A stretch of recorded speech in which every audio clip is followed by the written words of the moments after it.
Hello, everybody. Good evening. How is everybody doing today?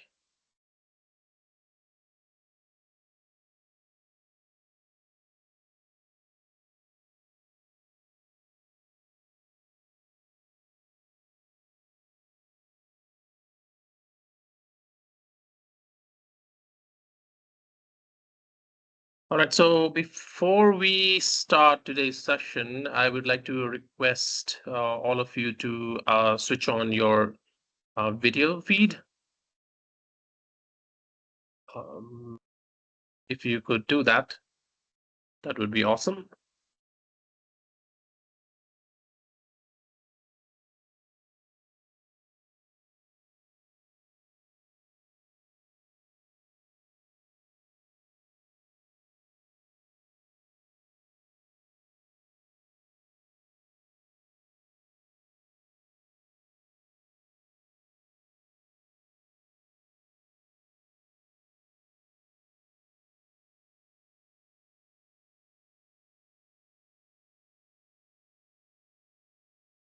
Let me see.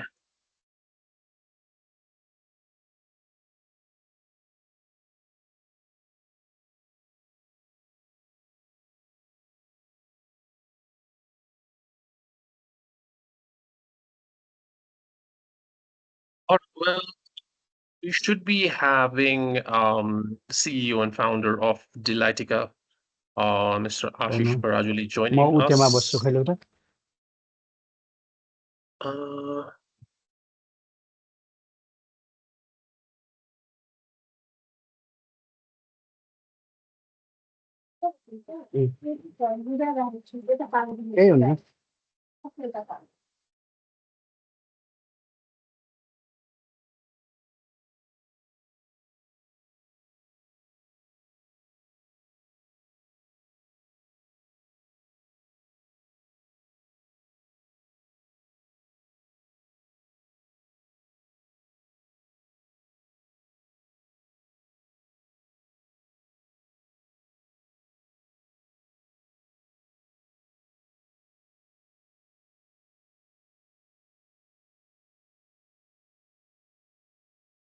so, as I was mentioning, we should be having, sorry about that. We should be having the CEO and founder of Dlytica, Mr. Ashish Parajuli, joining us for today's session. He will probably jump in today's session a little later. But yeah, so this is basically going to be career guidance. I believe you haven't been provided a form to fill up for the career track that you will be joining starting second of the month. But after this session, if you haven't been already provided that, after this session, the academy coordinators will be reaching out to you for those forms.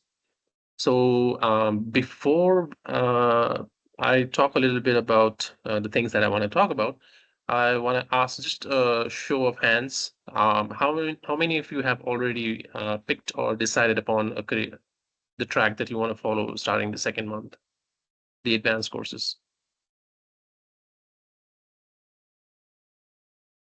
I see one, two,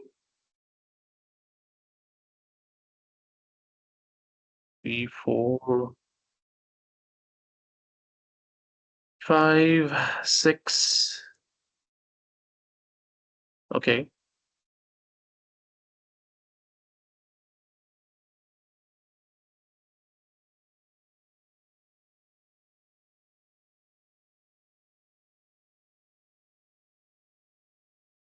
Okay, that's a good number. So we've got almost 12 people who have already picked. Okay, that's 13.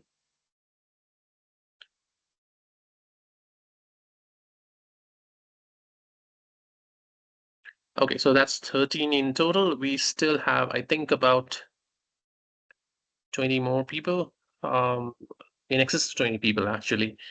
So this session is primarily focused on those who haven't picked a career track yet to pursue or are on the fence for whatever reason that may be.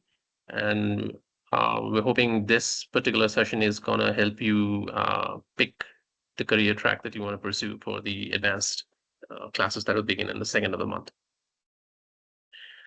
Now, we will have um, kind of like a Q&A section to follow up for whatever I'm about to tell you guys. Hoping that it might provide you a little bit of perspective and a little bit of direction regarding the advanced classes going forward. But before that, congratulations to all of you in completing the foundation month. We have looked at SQL, we have looked at Python, superset, and even machine learning. And these are all basically the tools that power the data world as of now.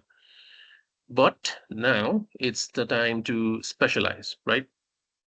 And we'll come to this word specialize later on because it is quite a contradictory statement if some of you are already working in IT or if you know how the IT world operates. And so today's session will help you understand what each track means, how they differ, and how to choose the one that's right for you, whether you're aiming for the Nepali market internally or planning for opportunities abroad, or if you're already abroad. So first of all, let's talk about the three tracks, right? We have the data analyst, we have the data engineer, and a data scientist focused on AI and ML. We've also vaguely touched all of these three tracks in our foundation classes, but just to reiterate, a data analyst tells the what and why of business performance, right? So what's happening with the business and why is it happening to the business? That's basically what a data analyst does. Then we have the data engineer who builds the pipelines and infrastructure for data to flow. And finally, the data scientist is the person who predicts what will happen using algorithms and using machine learning, right?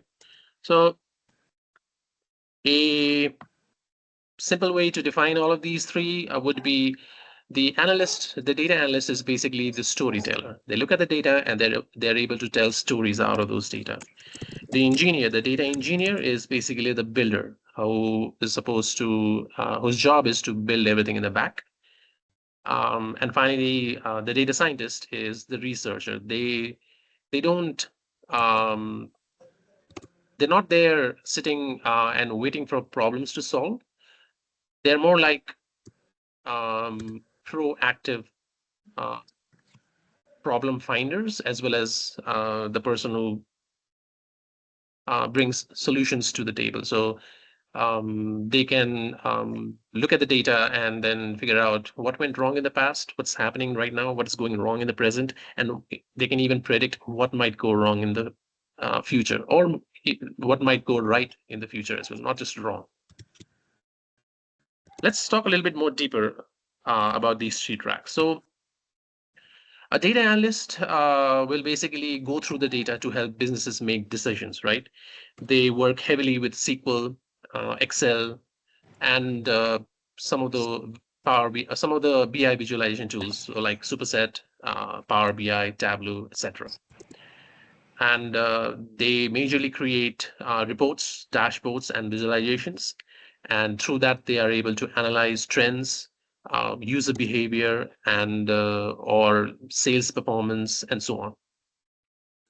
Now, the data analyst track is good for you if you're someone who enjoys answering questions with data.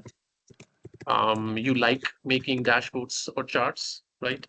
And you have a curious and business-oriented mindset. You don't, let's say you don't have a mindset of an employee, but you have a mindset of the owner of a business, basically.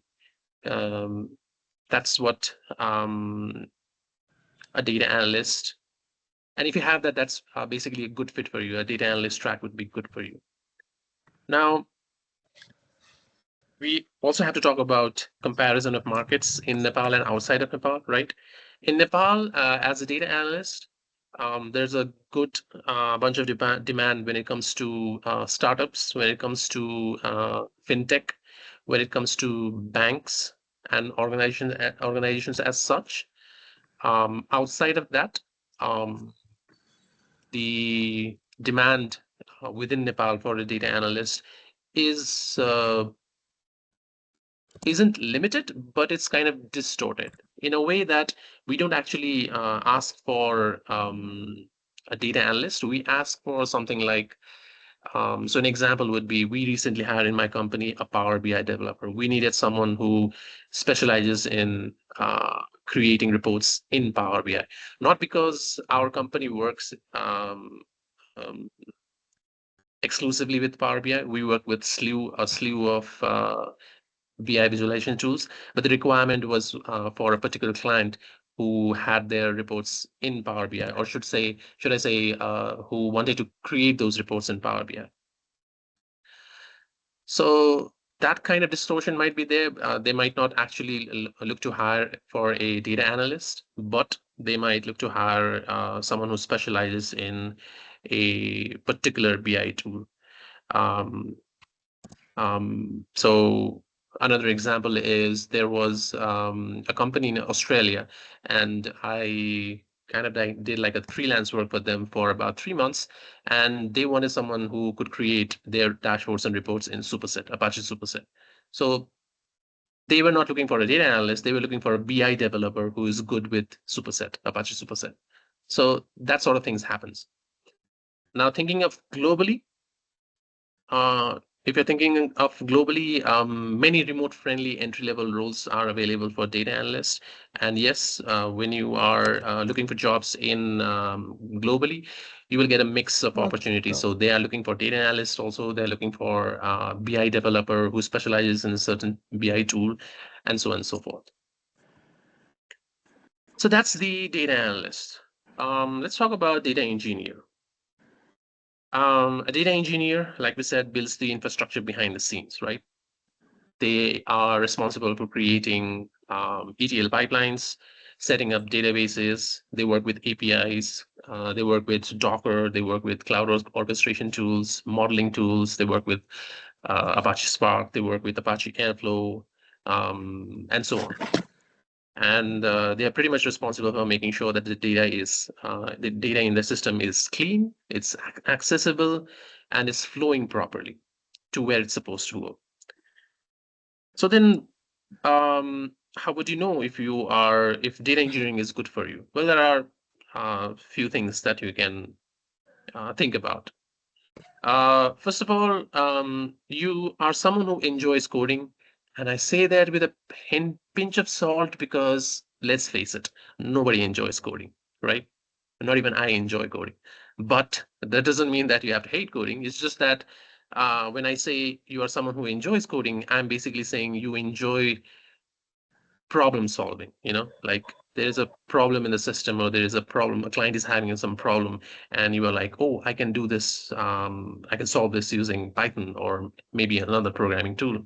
And the gears in your mind, they just start spinning, and you don't know, you have spent a couple of hours in the laptop grinding and then just solving out that problem, and you feel a sense of achievement, out of that session that you just completed. If you're someone like that, who likes to code like that, then data engineering is definitely for you. If you like to debug issues in the system, right? That's also a telltale sign that data engineering is a good track for you. And overall, if you like to, or if you are into designing systems, then data engineering is something that's a good fit for you. Also, if you are into automation, so you don't want to do everything manually. You want to do it once manually, but once you figure out how things are being done and it's being done on a regular basis, you just go in there and you just automate it using your programming language, whatever you pick to choose. If you're someone like that, and if you care about performance, so you're not happy with how things are running, you see that there is an opportunity to make it go faster or make it be smoother. If you're someone like that, again, data engineering is the right fit for you. But the final thing about data engineering is and this is coming from personal experience, if you're okay, not that important, but you should keep that in mind. This in mind, out of all the three tracks. If you're okay with less visual work and more back-end logic, listen to this carefully. If you're okay with less visual work and more back-end logic, because what happens is the things that data engineer does, there's not really a visual impact to it. You've created the system, you've designed the system, you've created all those ETL pipelines, and everything is running smoothly. But nobody gets to look at it on a day-to-day basis, right? If you're a data analyst and you've created reports and dashboards, someone is having a look at that. If you are a machine learning engineer, if you are a data scientist and you've created a model, someone is using that model to get the output and they're having a look at that output. But as a data engineer, just as most of the guys and girls who work in the backend, their work is not that visible. Um, just as the name suggests, backend, right? You are in the back working, making sure everything runs smooth. So if you are okay with that, not being in the spotlight, but mind you, if shit goes wrong, the spotlight is always on the data engineer. It's not on the data analyst or the data scientist. So if everything is running smoothly, nobody cares. But if something goes wrong, all eyes and all fingers will be pointing towards you. So you must keep that in mind as well. Pretty interesting job, I'd say. Okay, so those are the three things to keep in mind to decide if data engineering is good for you. Talking about with respect to the Nepalese market and the global market, in Nepal, we are seeing quite a bit of growth when it comes to data engineering. Um, um, but not but it's kind of like evolving. Data engineering career in Nepal is maturing right now, and it's in a stage where pretty soon we'll be seeing a large number of requirement when it comes to data engineering. And when I say data engineering, I mean good data engineers. You must keep that in mind as well. Globally, there's quite a high demand for good data engineers, right?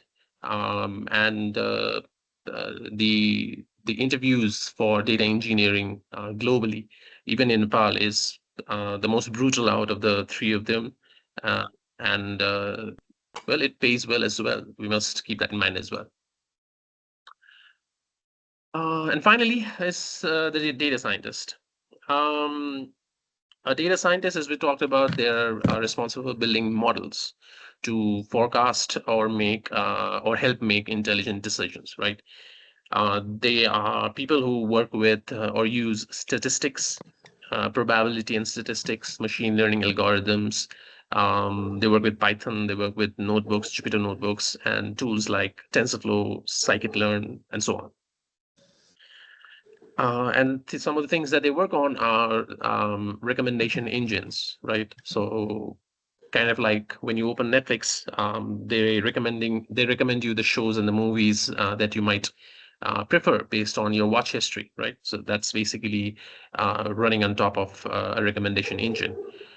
Churn prediction. So how likely are or how likely is a customer to lose? How likely is a company or a company? How likely is a company to lose a customer, basically, or how likely is a company to hold on to a customer? So that's what we call churn prediction in a company. They work on things like fraud detection, natural language processing, right?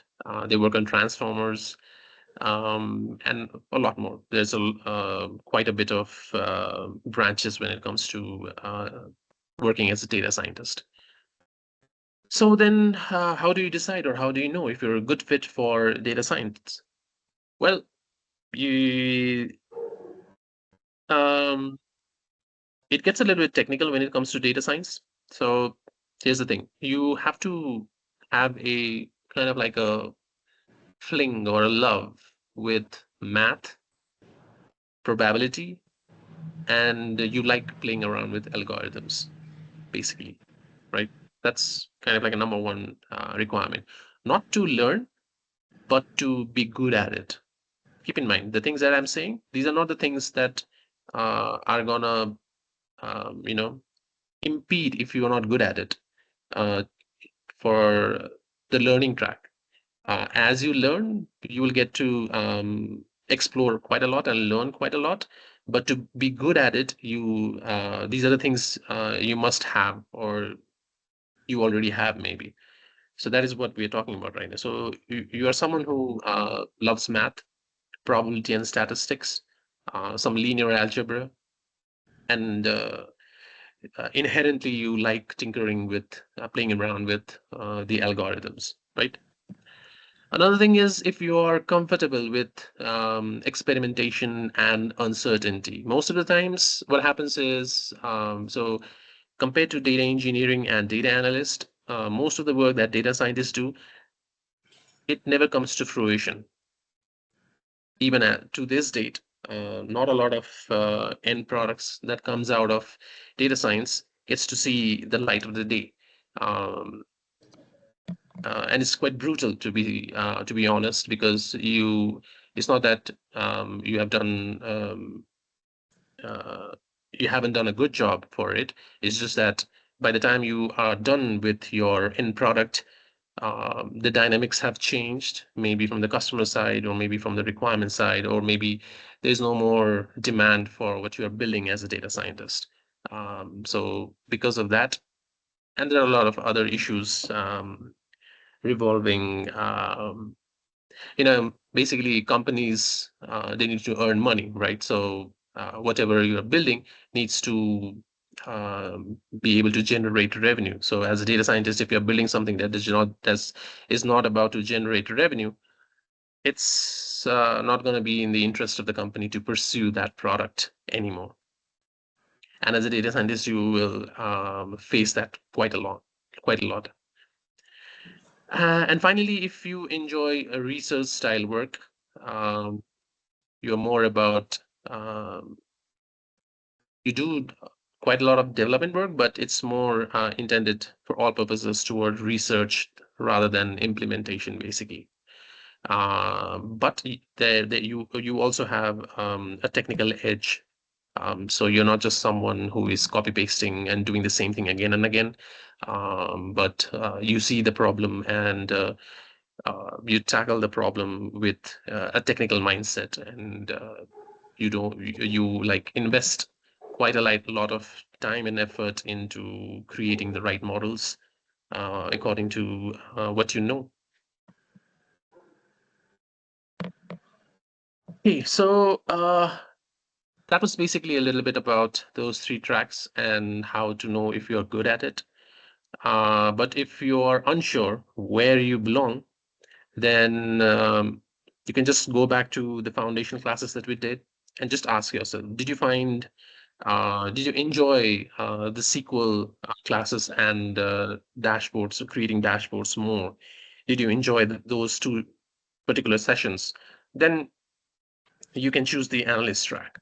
If you loved building pipelines, if you enjoyed the Python section of the classes, if you enjoyed looking at, um, so we touched upon a little bit upon Docker and Docker Compose. So if you liked that part, if that was something that piqued your interest, then you can pick the data engineering track. And finally, if you found when we were doing yesterday's session, the introduction to ML, if that was something that was piqued your mind, piqued your interest, then the data scientist track is basically for you. So you're going to have about a week's time to decide on which track to take upon.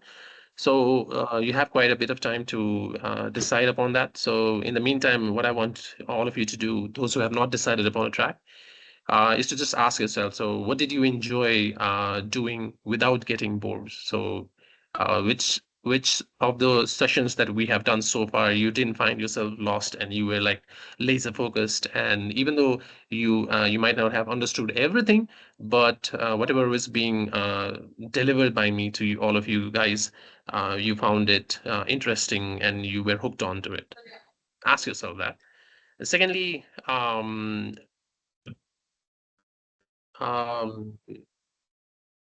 ask yourself, when you were in all of these sessions in the foundation classes, what were you searching in Google the most for?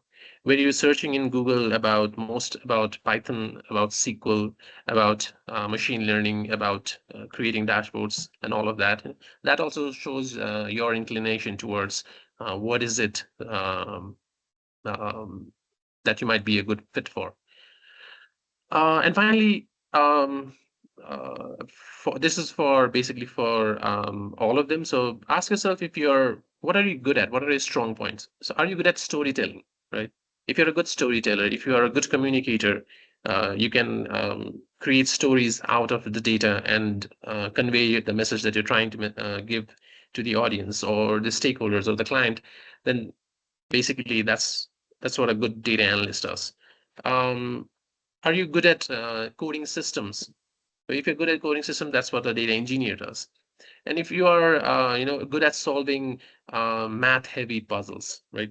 If you're good at that, then data scientist track is for you, basically, right? Um, Let me just track back a little bit. Future, what type of companies would hire data engineers in Nepal? What type of companies?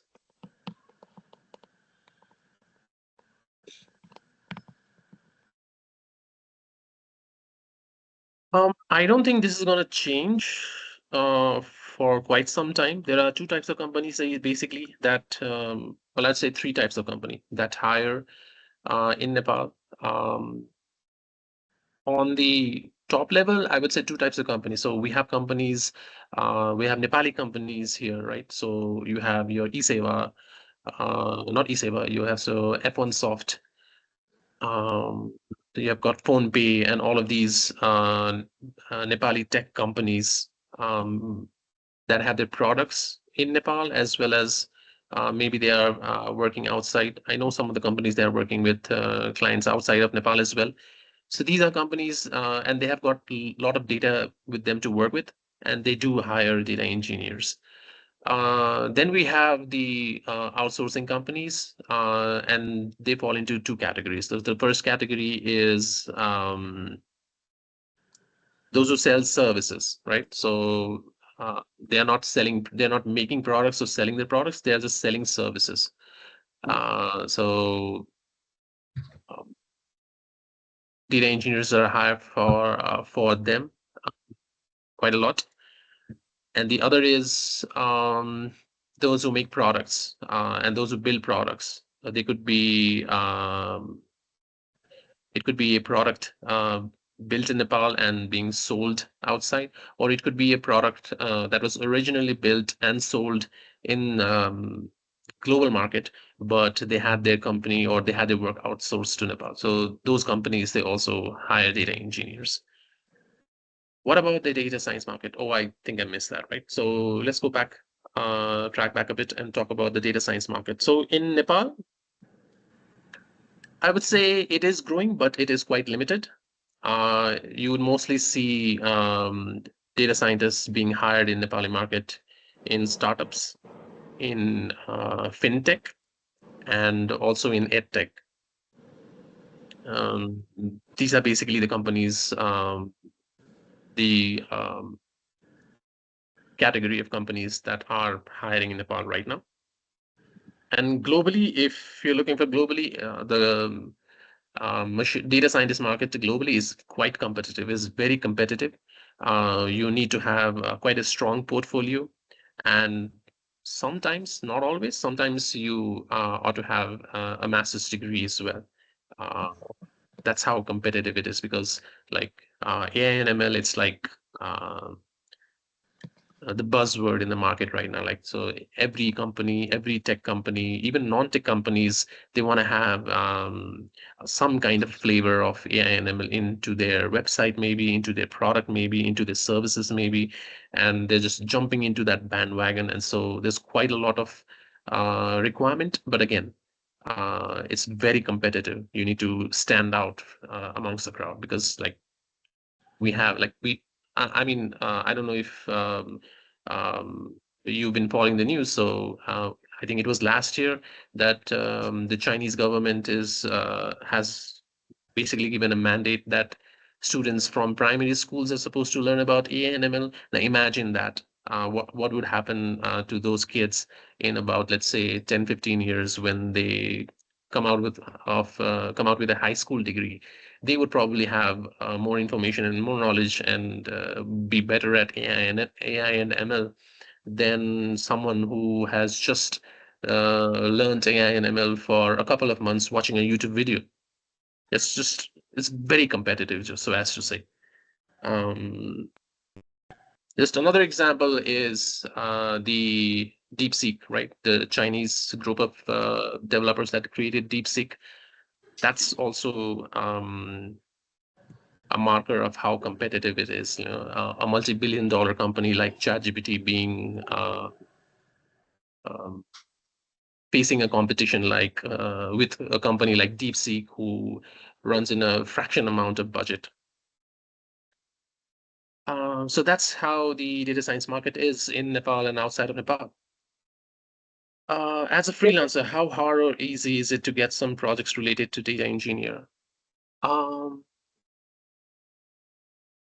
it's to begin with, it is quite difficult actually to begin with.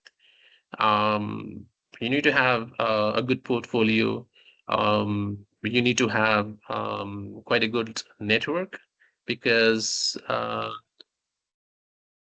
working, you're not, uh, even if you work, so let's say, let me give you an analogy. If you work as a freelancer, as maybe, let's say, someone is a front end, someone who's working the front end, or someone who's working as in the UI, UX, or design, the visual work that happens that we talked about.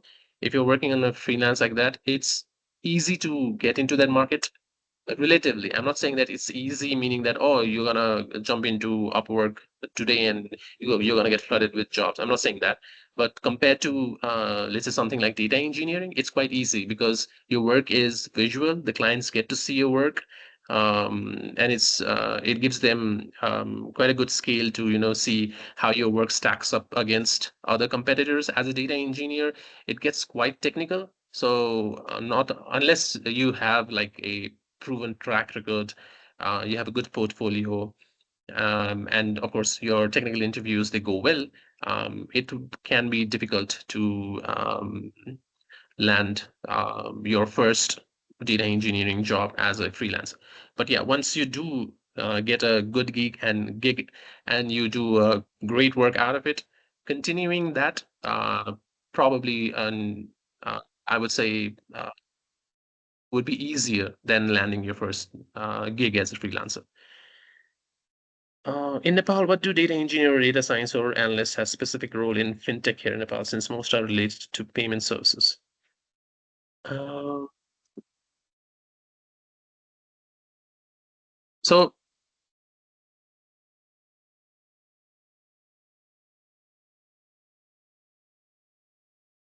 again, this would the answer to this question would basically come about from whatever we I just mentioned about what a data analyst does, what a data engineer does, and what a data science does, right?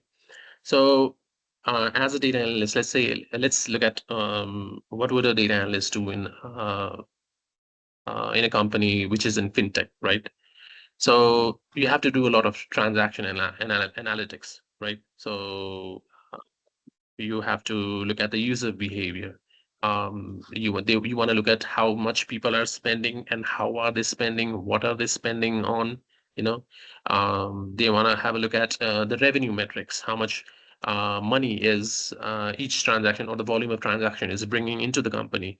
You want to support, we talked about that data scientists are looking at fraud detection, right? Um, the data analyst is supposed to support that fraud detection system as well, by so basically what happens is, a data analyst has got a view of the data that is currently being run back in the system, right? So if there's a spike in the volume or the amount of transaction, they can flag that as some kind of a fraud being happening. Uh, in opposition to that, a data scientist models will be able to catch fraud detection, but it would probably take some time because all of that data has to go through the algorithm and then signal that there has been some kind of fraud being done or not. So that's something a data analyst does. Um, uh, then they support the marketing campaigns performances by looking at the performance of the marketing campaigns, right? And obviously, they do a lot of dashboarding. Even the companies in fintech, they require creation of dashboards and all. As a data engineer, it's all about building your data pipelines, creating your ETL workflows. Um, so fintech is all about real-time data ingestion, right? It's not like you're not. It's not like it's let's take a positive spin on that. Fintech services is all about real-time data ingestion. As soon as you have done a transaction, everything needs to be in place in the back. So it's not that you do one transaction and there is just one record created in the back. That one particular one record is being used to create a lot of other dimensions and facts in the back, and that has to be done, and that has to be executed in real time. And that is something that a data engineer does. And so one of the core things that a data engineer in Nepal's fintech market would be doing would be integration between systems. So you have the payment services, like so you have your eSeva, Khalti, you have your phone pay, and then you have your core banking systems, right? And you have to connect these two systems and make sure that the data flows correctly and seamlessly between these systems, right? You have to work with your third-party APIs. So each of these payment services, they also have their API. You need to make sure that those API are working properly. And most of these companies, they have or they will have their own internal tools created by the data engineering team. So you have to be either creating some internal tools or maintaining those internal tools. So that is all part and parcel of the data engineering, a data engineer, and that is basically what they would do. Yeah, and like on the And top of that, finally, as a data scientist in fintech here in Nepal, they would be looking at fraud detection models. They would be looking at credit scoring models. So all of the loan approvals being done now is being pushed uh, slowly towards uses of AI/ML, using data science, not manually. Um, you get, like, I think I've seen it somewhere. Some of the banking apps, they also have kind of like a form where you can fill up your details, and on the fly you get the information of how much loan you can get, what's the tenure you can get. And that's all being done internally by the uses of data science. So that is something that has to be maintained over time. And that's something a data scientist will be doing in fintech. Churn yeah, prediction, maybe like we talked about, right? So hello. if there's a customer that they're about to lose, why did they lose it? That's something fintech services are very interested in. That's something a data scientist does. Mm, I don't think the recommendation system is something that the current data scientists in Nepalese fintech market do it, but that's also something that could be there in the future. And any kind of an anomaly in the transactions in the fintech, in the apps created by the fintech, the data scientist's job is to make sure that the system that they created is able to detect any kind of anomaly when it comes to the transactions that are being done through their apps. Uh, so that's basically what these three professionals do in the Nepalese fintech market here in Nepal. Can I add something, Subal? Do you hear me? Um, Master's Hello, degree, hello. which will be beneficial, MBA in data science or MSc in data science. Uh, Hello, hello. Do you hear me? Yeah, we can hear you. Oh, okay, maybe so Subal is hear me. for a technical role, right? If you are someone who likes to um, work in the back, again, be a software developer or a software engineer, MSc in data science would be pretty good. MBA in data science would be if you are trying to, go into the management side, the corporate side. If you want to scale up that ladder, then an MBA would be pretty good for you. That's quite an off-track question. So we'll pause on the questions that we have right now because we have Ashish Parajuli in the house. So I would like to welcome him first. Yeah, so Ashish, I have prepped up the students of our 11th batch, given them a little bit of introduction, and I was just about to wrap up. I think I spoke pretty much what I wanted to spoke, and I was just handling some of the questions from some of the students who haven't yet decided on a track to pick for the advanced sessions. So we can go and we can talk about the questions, but before that, I would like to have your thoughts and your words for this career guidance session for students of the 11th batch. Perfect. Thank you, Subal. Do you hear me? I think you have some issues We on. can't hear you. I mean, I can't hear you. I don't know if the students can hear you or not. We can hear you, sir. Oh, you Yeah, can. we can hear you. It's just me.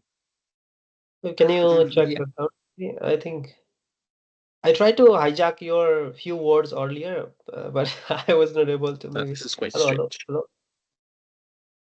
Yeah, please carry on. There's something wrong with my laptop. Maybe. Okay. Still the same issue, Subhan? Hello, hello. Oh, Yeah. he can't hear you.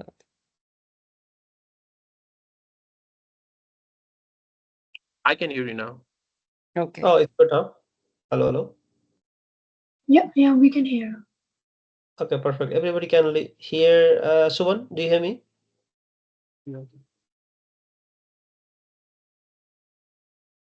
Sorry, I can hear you. Oh, okay, perfect, perfect. Thank you. Okay. So yeah, thank you, Subhan. It was great hearing you. Like the insights you have provided is really interesting. I was enjoying as well on the side. So that's perfect. Thank you for the great insights for the team. Yeah, I think I was trying to add upon. I think it's good to continue. Definitely good to continue the overall the questions you guys have as well. But in high level, whatever industry, what I can say is whatever industry you go with, maybe fintech or the telco or banks, it can be the insurance company or healthcare, wherever you go, the basic principle or the foundation is same. That's what I want to make sure about. Like whatever industry. In my lifetime, I could have changed from several industry. I worked with the telco, worked with banks, worked with the insurance, healthcare. So I moved around many industries in my journey. So overall, I found out that the gist uh, of any roles are the same. The problems we face are the same. The foundations of problem solving are the same. The only difference is the domain knowledge. So only difference is the data scientist building the different model. Only difference you are ingesting the data from different source. Or being analyst, only difference is building different KPI dashboards or doing some kind of different analysis. Right, Subhan? I think that's something we face together. I mean, it's pretty much the same thing. The foundation is the same.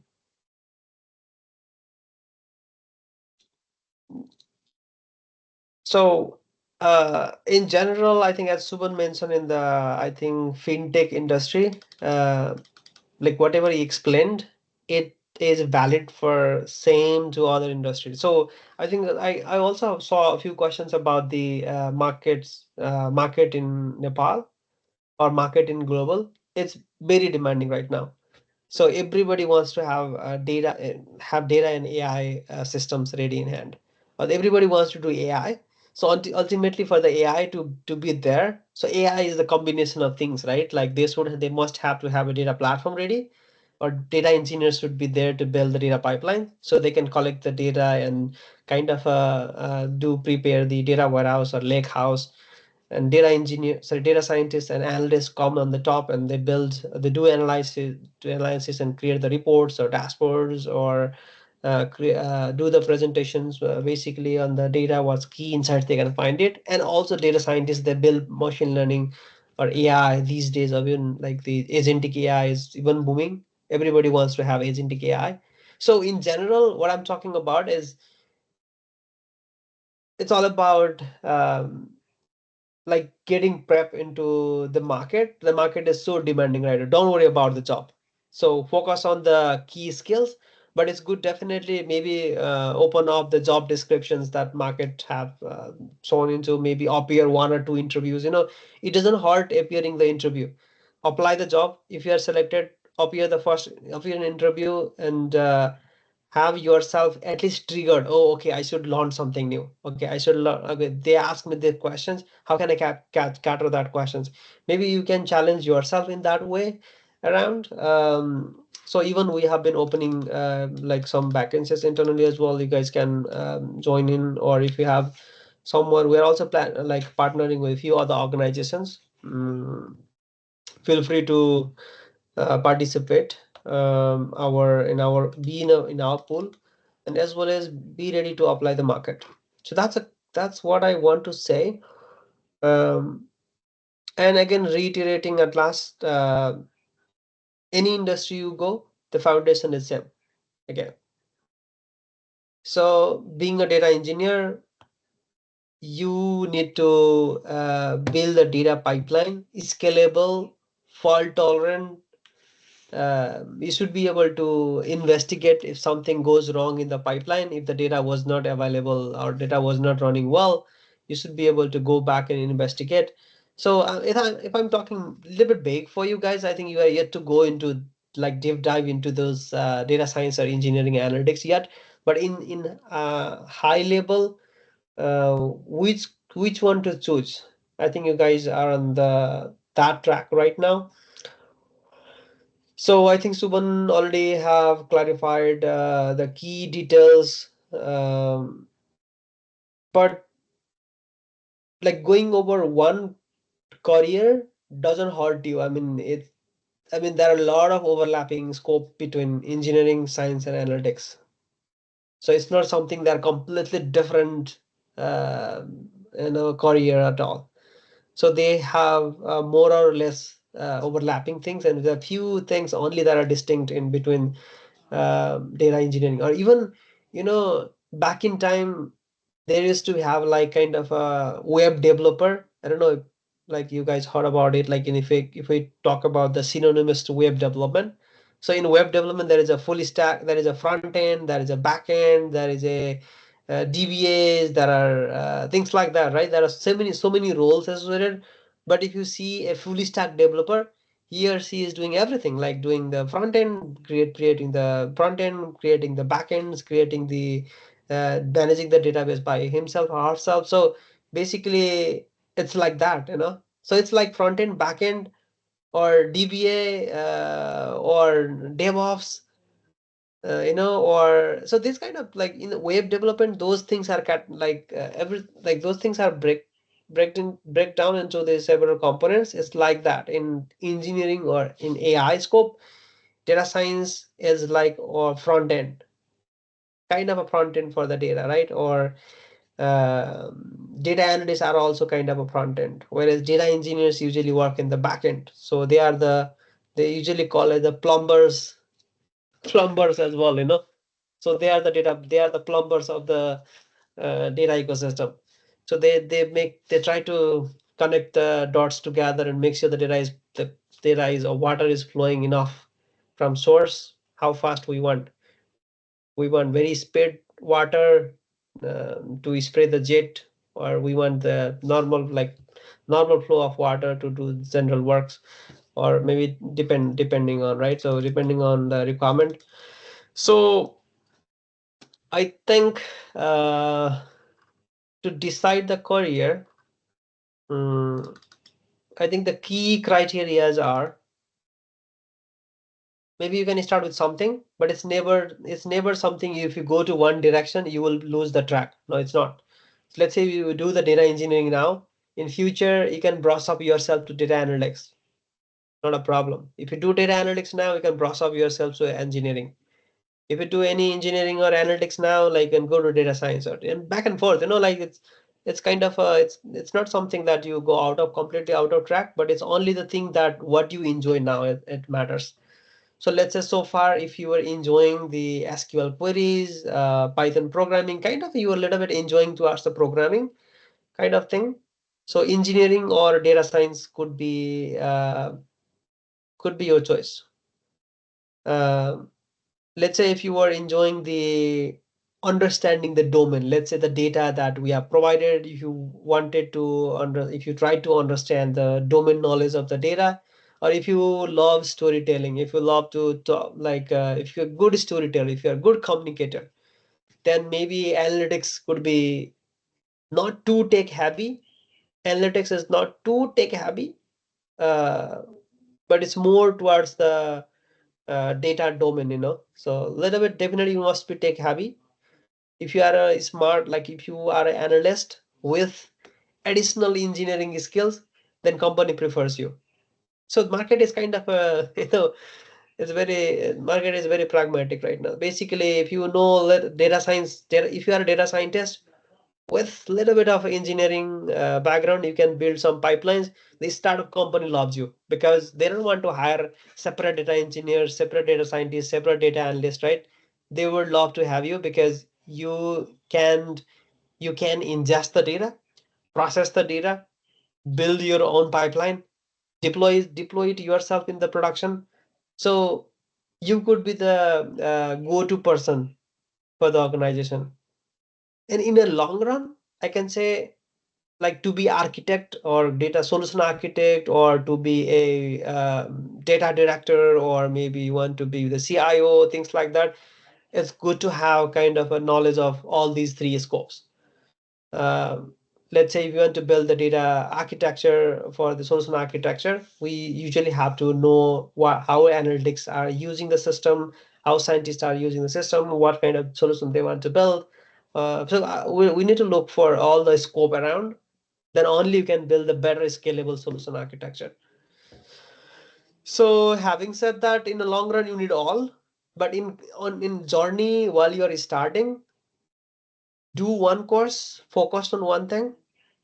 But try not to limit yourself to one scope, particularly saying that I want to do this, I don't want to touch this and that. No, try out.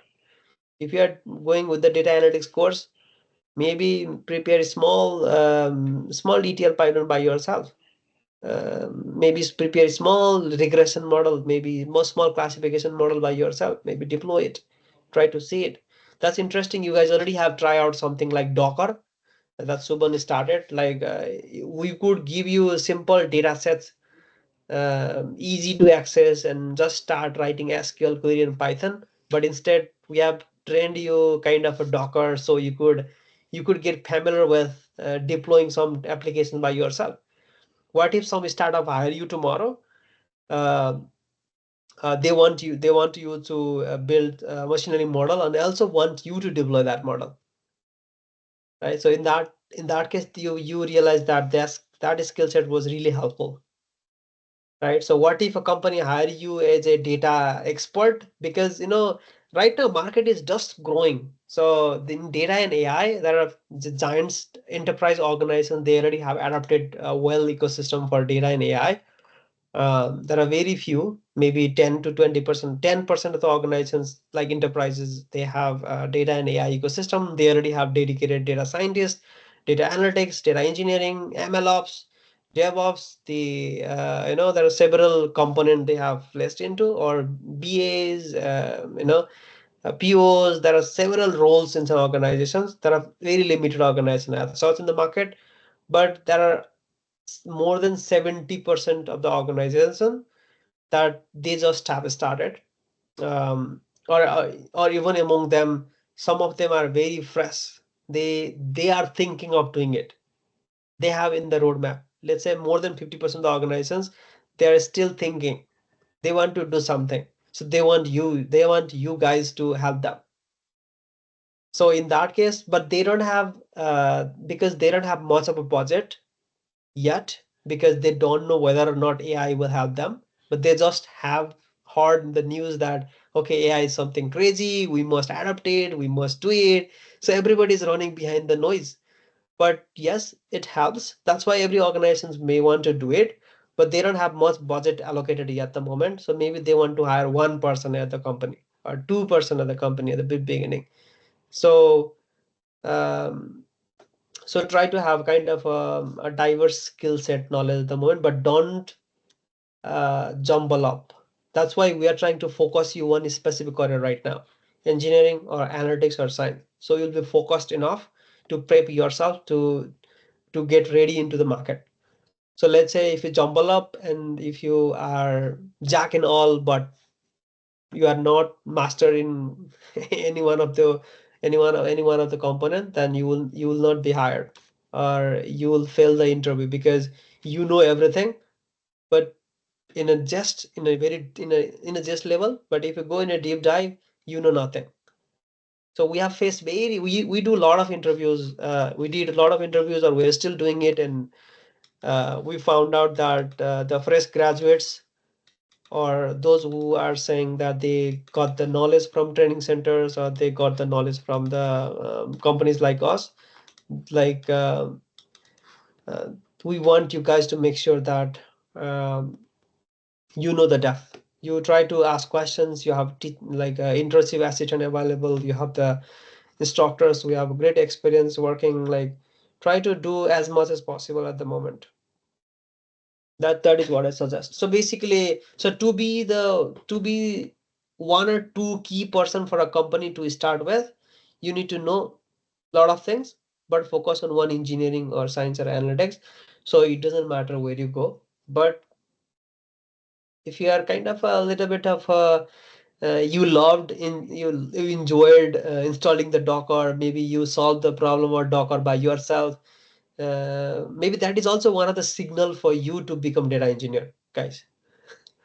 Did you how much like who were the one who who were enjoying the Docker installation, or maybe something port conflicts, or maybe something happens, you fix the issue yourself?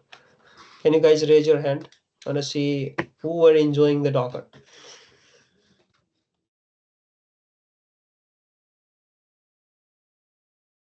Oh, so many guys. All right. It's good to see. Good to see.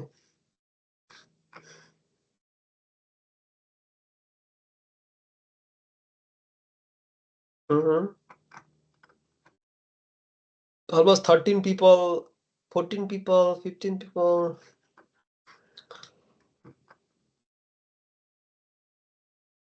So rest you guys like, okay, good thing. Thank you, 16. Don't just say raise your hand, okay? Maybe someone pull back the hand. What happened?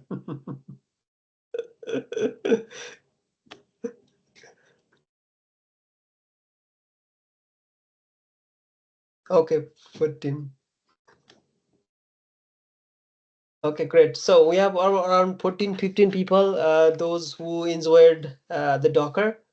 So this is one of the signals for you guys to be data engineer. Okay, don't take my word, but this kind of signals helps. Even my career, like I had back in time, I did the electronics engineering.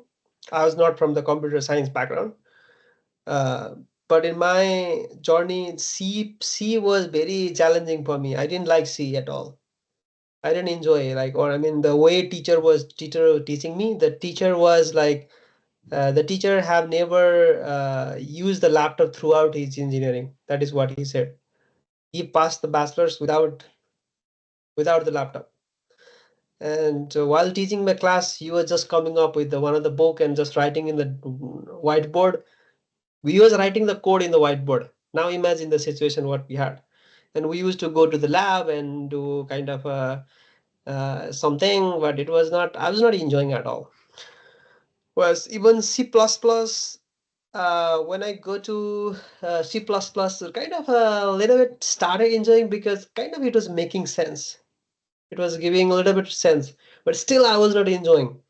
But I got kind of a like some people I don't want to mention, but some people back in time, like I was lucky enough that they challenged me. Hey, you are doing engineering. Can you do a small website for me? Some people gave me a project that time by assuming that the engineering guy can do it.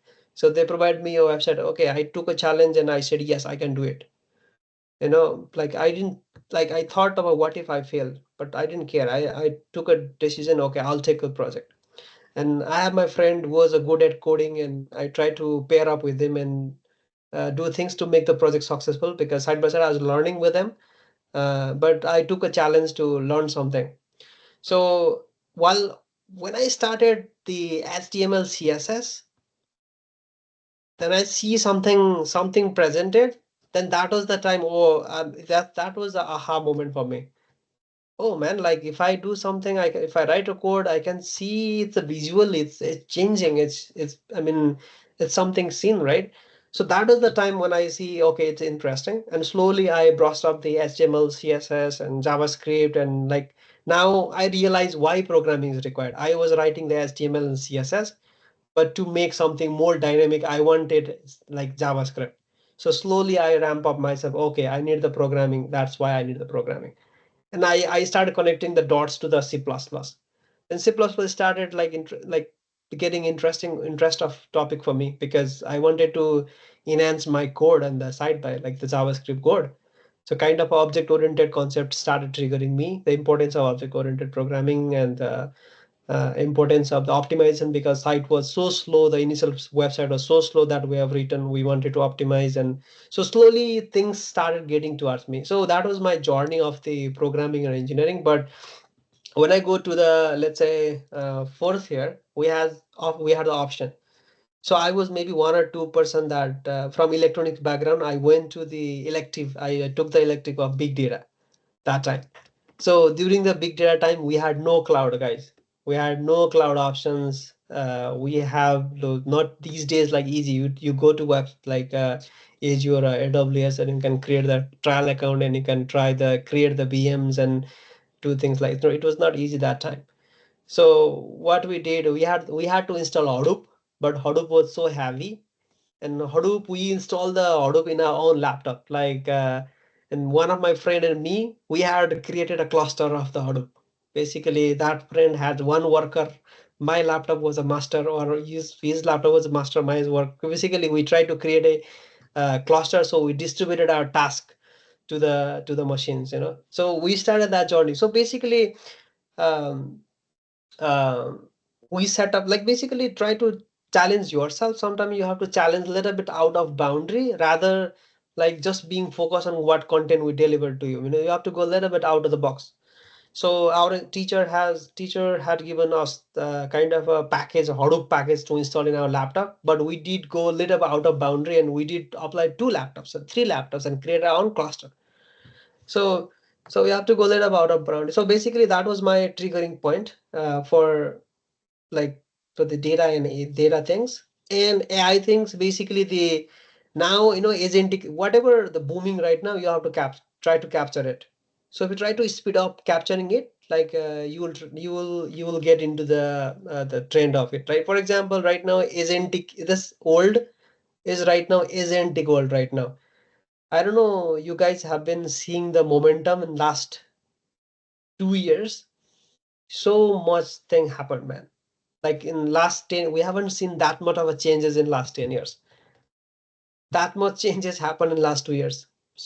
There are hundreds of open source project libraries, open source or projects, or hundreds of products associated with the LLM models, the hundreds of agentic AI systems, and so much of coming. So now it's very challenging to catch up. So the giants company like Facebook, the Baidu, the Microsoft, Google, these company are coming up something. They are open sourcing things. They are open sourcing their LLM models. Uh, they're creating research papers and so on. So but I mean, market is so challenging right now. Um, that's why you have to like step up and something. There are two things. One, you brush up your key skills required for a job. But another thing that what excites you is try something what is new in the market. For example, even if you want to be data engineer, why don't you try a simple LangChain and simple create a chatbot by yourself? Okay, just have your chatbot. So maybe create your own website, maybe simple website and host it and have your chatbot ready. And ask your guys, hey guys, can you try my chatbot? You can give your friends to try out, right? So that is something kind of a thing that excites or make you excited about. So if you just take work as a work, uh, if you take work as a serious component to get into job, that makes you lazy.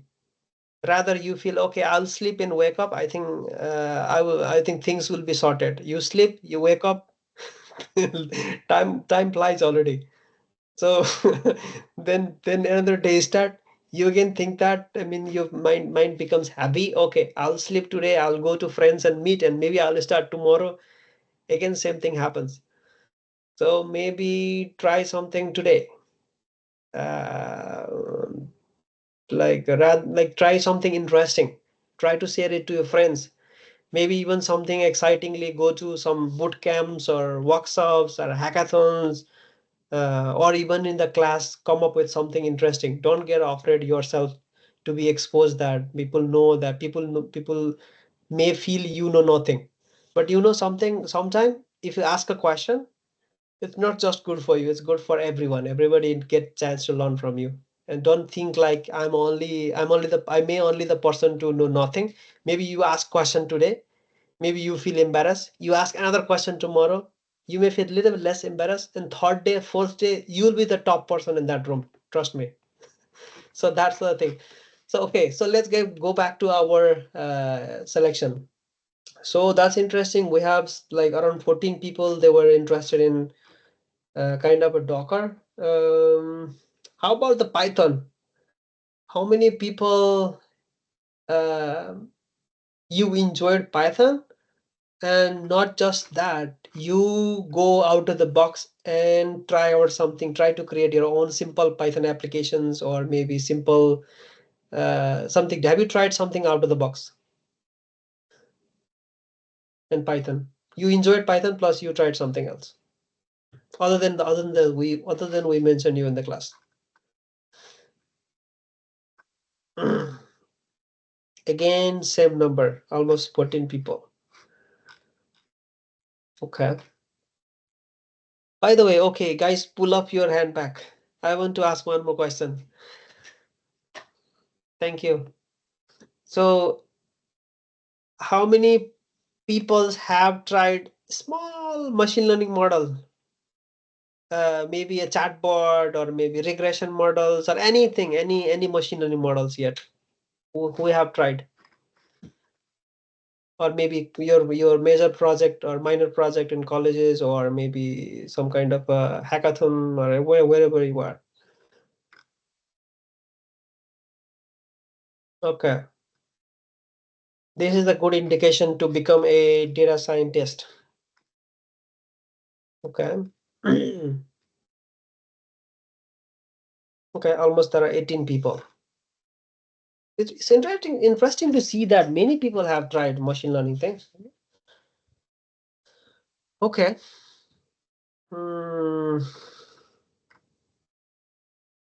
Okay, great, thank you. So now last question. This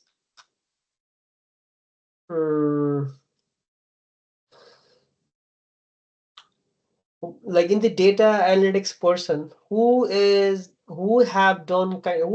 enjoys, like what data we have given Subhan last time, or anybody can pitch in what kind of data sets we have used so far in our courses. Let's say in Postgres, what kind of data we had? Is it related to any domain or any?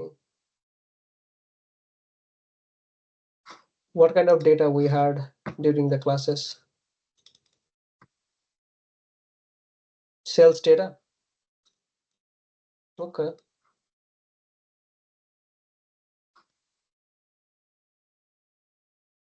Okay. Did you like who find our sales data have some lacking informations?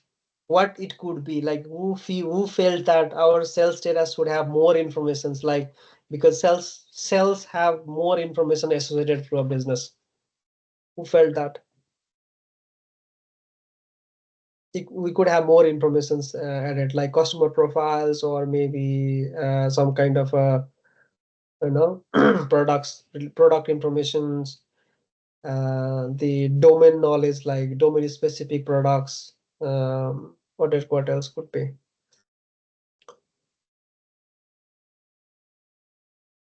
Okay. Nitesh, Office, Manish, Pratik, Dilip, Anuja. Okay, so okay, perfect. Thank you for the information, guys. Thank you for your hands up. Okay, so overall, it means like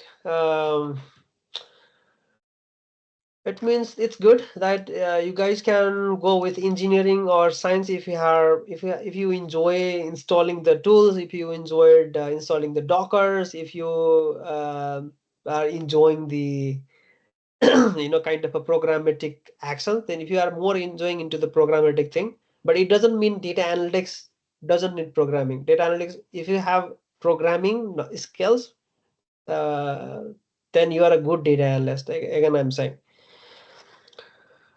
Okay, but whoever was enjoying the Docker, it's a good indication to go to engineering. Whoever was enjoying, or we already have built a data science pipelines, so data science models, and you enjoyed how the accuracy was calculated, why your model is accurate. Maybe if you have thought about enhancing or optimizing your most machine model already, then you could be the good data science candidate. So even whoever have tried machine learning, you could be the good data analytics. But if you do data science, like data analytics, you can work as a data analytics as well. So it's not a problem. So you know the machine learning models, and so on. You brush up yourself some BI tools. So you can brush up. So basically, I can see that good data scientists can work as a data analyst, because it has common ground. It has a common skill sets like the storytelling and kind of data analytics. And also these days data analytics is good to have kind of a simple agentic model development, or simple LLM machine learning model development, things like skill. All right. Suvan, anything you wanna touch upon?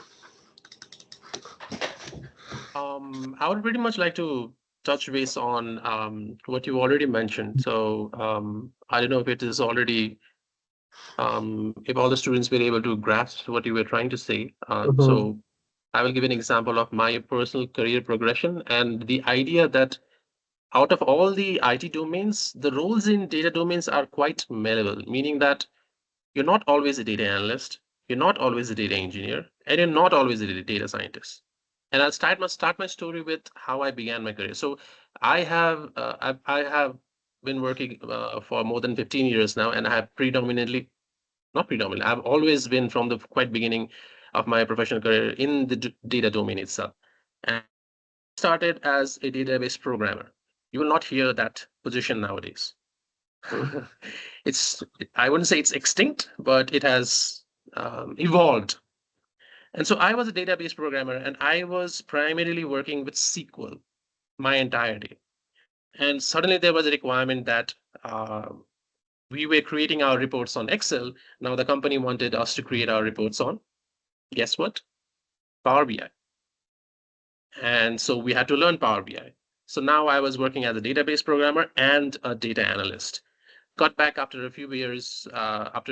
So I went into my another job, my second job, and there I was hired as a data analyst.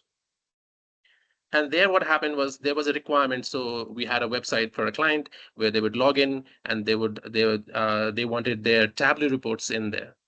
Now the problem is when you log into that website, you get to a page where there are Tableau reports, and the client has to log in again.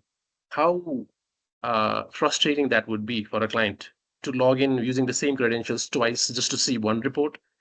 So now, as a data analyst, I had to embed the report, and I had to make that auto authentication work in the background. Unfortunately, I was the only data analyst. There was no IT team, and I had to configure everything in the cloud. I had to learn AWS. I had to learn Python on my own, and I had to make that I had to make basically I made an AWS Lambda function that would do that auto authentication in the background. So whenever the client logged into the website, they would be auto logged into Tableau services. That is what took me into data engineering. So I was then working as a data analyst, aka data analyst, and what do you say? Also known as, or not also known as, data analyst, data engineer. My third job, which is my current job right now, the beginning years of this company that I was associated with, I was predominantly working as a data engineer, and suddenly my CEO comes to me and say, Shubhan, can we have some kind of AI ML tool or product to showcase? And we didn't have any data scientist. So what happened? Now I was working as a data engineer and a data scientist as well. And so my journey from learning one role to another was very seamlessly because I had all the basics. So I had my basic Python, I had my basic SQL, all tightened up and all polished. And so all I needed to do was learn how it is being implemented. What exactly does a data scientist does and how to do it. The rest of the stuff, I was already aware of it. I knew about the data. I knew where the data was coming in, where the data was going out. Also, something that happens is in a company, we also talked about this in yesterday's session, right? So the flow of data or the flow of machine learning model. The first step, if you all of you remember, is data collection. Now, most of the times, what is going to happen is if you're being hired as a data scientist in a company, uh, let's say it's a new company, it's a fresh company, and they're hiring a fresh data engineer, a data scientist, and you are the only data scientist in the company. Chances are that they're going to tell you, build me the AI product, and they're not going to give you anything. And the first thing that you need to build a data science project is data itself. You're going to have to bring the data from somewhere. And if you have not brushed up your data engineering skills, if you've not brushed up your Python skills, you'll be lost because not the data is not always in an Excel file or a CSV file. It may be behind an API. It might be in the cloud. It might be being hosted on premises in databases. So you have to have a little bit of idea of what a data engineer does, so that you can bring that data into your machine learning workflow, and then you can apply your data science skills to excel in that and deliver in that. So like Ashish said, uh, you have to be great at one of these things to stand out, and then touch base on everything else, so you have the right idea about everything else, so that when the employer comes or when your client comes and says that, hey, I want this too, you can say, oh, I got you, I know this, I can do this very well. That's just how malleable the roles in data domain is all around us. Yeah, agreed. So during the starting career, don't limit yourself to I want to do only this or only that. So I think as Subhan said, my first career was Android developer. I used to be Android application developer. I had made kind of a application that is similar to Uber. So later I went to the web development kind of I did kind of a web development projects using Spring Framework. So then I realized that, or I got an opportunity, or I showcased myself to another company that I'm interested in data and I can do it. I want to do it. Then I did kind of data engineering. I switched back to engineering. Then another company, as Subhan said, again I faced the same situation. I went to another company. They hired me as a data engineer, but they gave me kind of a job of data analyst. I had to do more of analytical activity rather than engineering, because their data, they already have data, but my role was to do kind of analytics and prepare reports and understand the data domains and so on. So and the job I went, so there they had kind of they have nothing at all. So they have no data engineering pipelines, no data platform ready. They have nothing. I had to build the platform myself. I have to build the ETL pipeline myself, create the warehouse myself, create the dashboards, create the machine learning, simple machine learning models, and or bigger machine learning models. So slowly we ramped up, or slowly I was the person to increase the team. I was the person to build the team for them. So we increase up to 10 people or 20 people that time. So basically I can say you could also be in the same situation like that, but whatever you have got, or you have brought your opportunities in your hand, try it. Let's say your friend come in and, hey guys, maybe can we do a startup? Let's build some product and go into market. Try it, man. Go for it. And like if your friend come up with the idea and, hey, I've got a freelancing project, we wanna do it, like let's do it. Okay, go for it. Whatever you come through your way, whatever it comes through your way, take it and go for it. And let's say you got an opportunity to take an interview, go for it. You will be challenged with some questions and you'll go out of comfort zone, so now you are in very well comfort zone. Some people might all recently be graduated, some people might have um, been kind of trying to switch the career. You might be already stable in your current career. uh, you might already be getting money out of your current job. I mean, or maybe kind of like there could be on a job situation, or you might have your family situation and so on. So it could be in your comfort zone right now. So get out of it. Try something interesting today. and whatever you face along the way, try it, go for it. So that's the thing. I think over the chat, I see few questions where there. I think let's cater a few of the questions. I think where we were up to. So data science. We I can think we talked about data science pick up. market, right? We can pick up from a question from Santosh Gairi. Okay, sure. Let's do that. So as a freelancer, how hard or easy is it to get some project related data engineer? Okay, that's a good question. Oh, no, that's Pro already been done. The oh, next that's question. Next okay. question from Santosh Gairi. Okay, sorry. Oh, the what type of the project would Yeah. contribute to a good portfolio as a data engineer? Okay. So what type of project would contribute to a good portfolio as a data engineer? So I would say as a data engineer, Spark kind of a knowledge is what every businesses these days or even like they want. Basically, one of the Spark, let's say if you have built or done processing using Spark and maybe trigger using the Airflow, like have the orchestration through the Airflow, um, or maybe have done, in data pipelines, at least you should know medallion architecture like bronze, silver, and gold. At least you have processed the data into 3 stages. And you could definitely be learning that over our course engineering though. So I don't want to bombard the knowledge. So whoever is catching up, it's good. So you are asking this question, maybe you already have tried or something, but at least have a proper engineering ELT flow, or maybe kind of a medallion architecture, I can say such. And also SCD type 2, SCD type 1, type 2, those topics will be covering in, but don't worry right now. So you'll be slowly brushing up, but those key things are the one who every data engineering interview ask for. Okay, so basically, every interviews they will ask for, okay, have you done kind of ELT? What tool have you used? Did you do? How did you do the incremental? How did you run the kind of batch processing? How did you run the real-time processing? So that could be the similar questions everybody asks, but then slowly they go deep dive. They will ask the scenario based questions. What happened if the source table is updating all the time and you have no tracking column to read the incremental data? You want to load new data every day. How do you do that?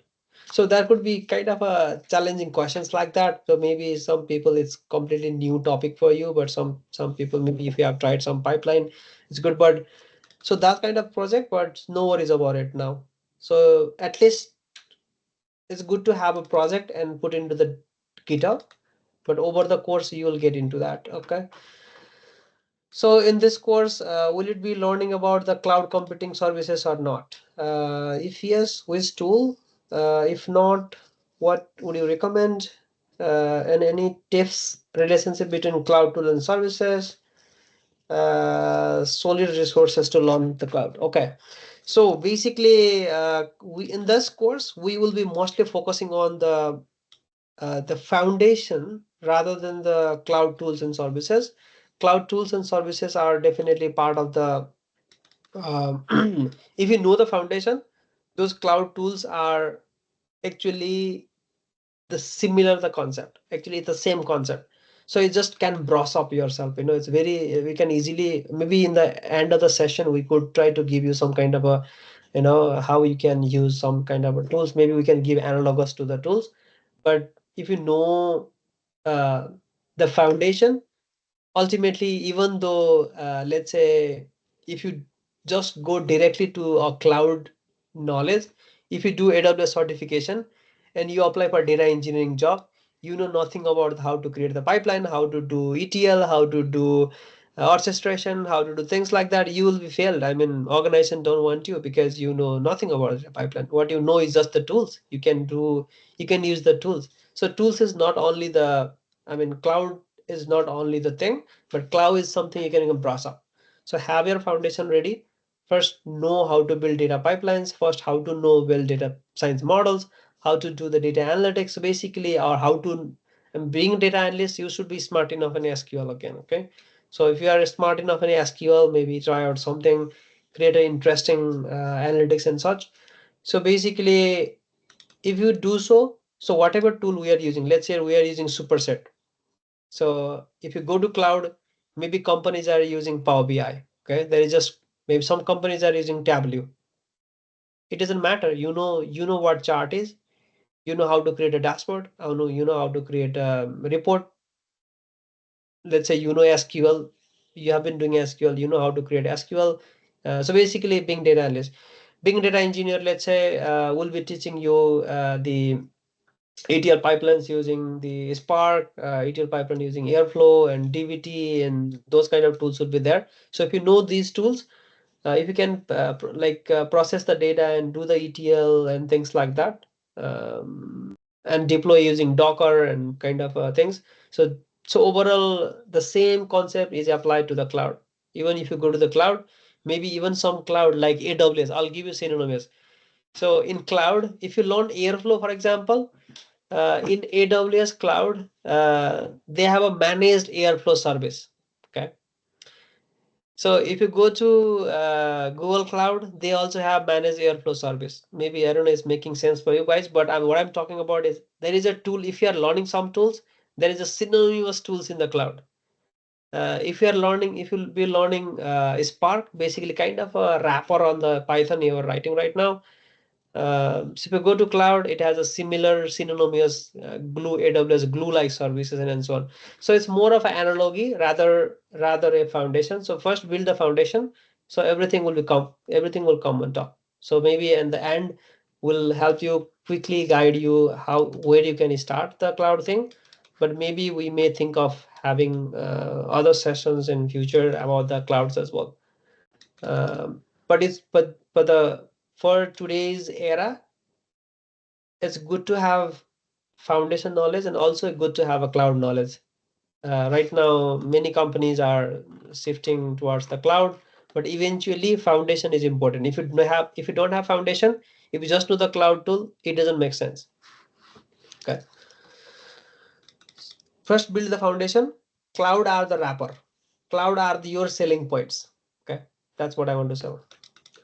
So what are the top companies based on the number of data engineers they have? Top companies based on data engineers. I mean, in what market you're talking about? In general, like the enterprise organizations like telcos, banks. So depend, right? Depend company size. It also depends on company size and volume. So usually banks and those telcos and those fintechs.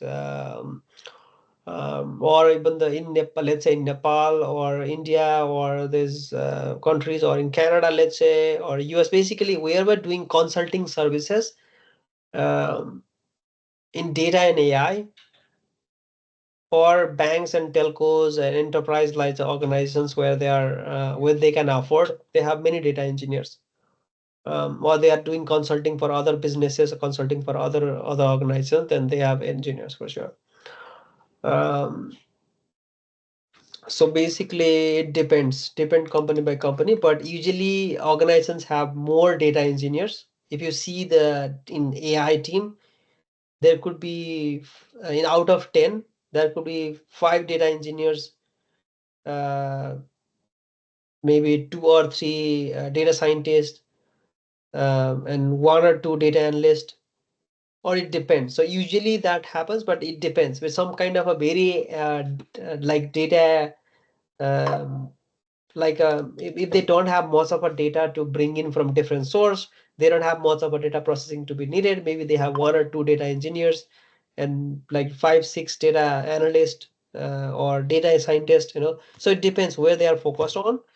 But I think your answer is a little bit generic, but I think should answer your question. If fun when you solve the problem by yourself. Yeah, it's fun when you yeah, exactly. I completely agree with Akash. Is 4 months is 4 months okay for D? Time. So it depends. So sometimes 4 years is not enough. For us, like 10, 15 years is not enough. We still are learning, guys. We are still learning. We are still trying to brush up ourselves. We are trying to catch up to the technology every day. So it's never enough. So 4 months, our course, if you're talking particularly talking about our course, so don't only depend on our training, don't only depend on our projects or assignments that were given. It's an internship program. So you have facilitators. It's up to you. How do you leverage? If you have if you try out some project yourself, maybe try your own paid project, interesting project, have something, your own chatbot, have your own kind of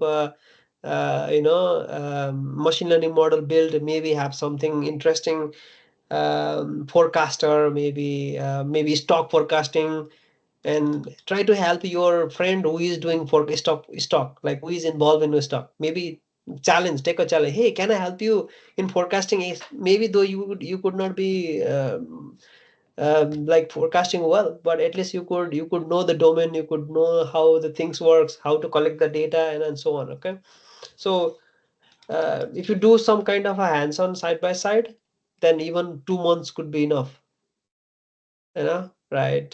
So 4 months ideally it's enough. That's why we have designed this course for you guys to have a 4 months of program side by side. We expect you guys to learn something by yourself as well and come up with assignments provided up to date. Try something, your own paid projects, come up with the problem, ask the instructors and internship assistants and so on. So basically it's your role. So instructors and the internship assistant are like your team lead.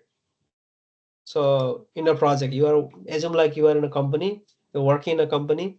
It just matter like we have even in a company, right? It's not something you get chance to work with full day, 8 hours a day with a senior engineer. So when you go to a company, even some company may not have your senior people. You have to tackle yourself, as someone said earlier. In some company you may lucky enough or not lucky enough. Sometimes if you are alone in a company, if you don't have seniors, it has a good pros and cons. One challenge, you have to learn by yourself. You learn a lot, you learn 10 times if you can tackle that situation. I was in that situation in the past as well. I had no seniors. I had to go and I have to do research by myself. I have to work a lot, like management ask questions. I'm a technical person, I talk technical language. It's too much jargon for business management. And if I need to talk very non-technical, if I stick to that, I miss the technical part. So kind of a challenging situation, but you could learn a lot. But if you have a seniors, yes, they will give you guidance, but they are not there for 8 hours a day. You got a point? Like, let's say maybe they will just give you 30 minutes of time. If they will ask you to try yourself, and if you have a problem, uh, you go and ask to seniors. And there is also a deadline, like like a assignments you are doing. There is also a deadline of the task that you need to do. You need to finish the task in time. So take these activities, whatever doing are as a part of the internship, a part of the project. Take assignments are your deadlines. Take Suvan and Weber with the instructor or the internship assistant we have. Take them as your team leads or managers, and have your problem shared to them. And another key thing is always what we look for when we're hiring is about how expressive you are to the problem.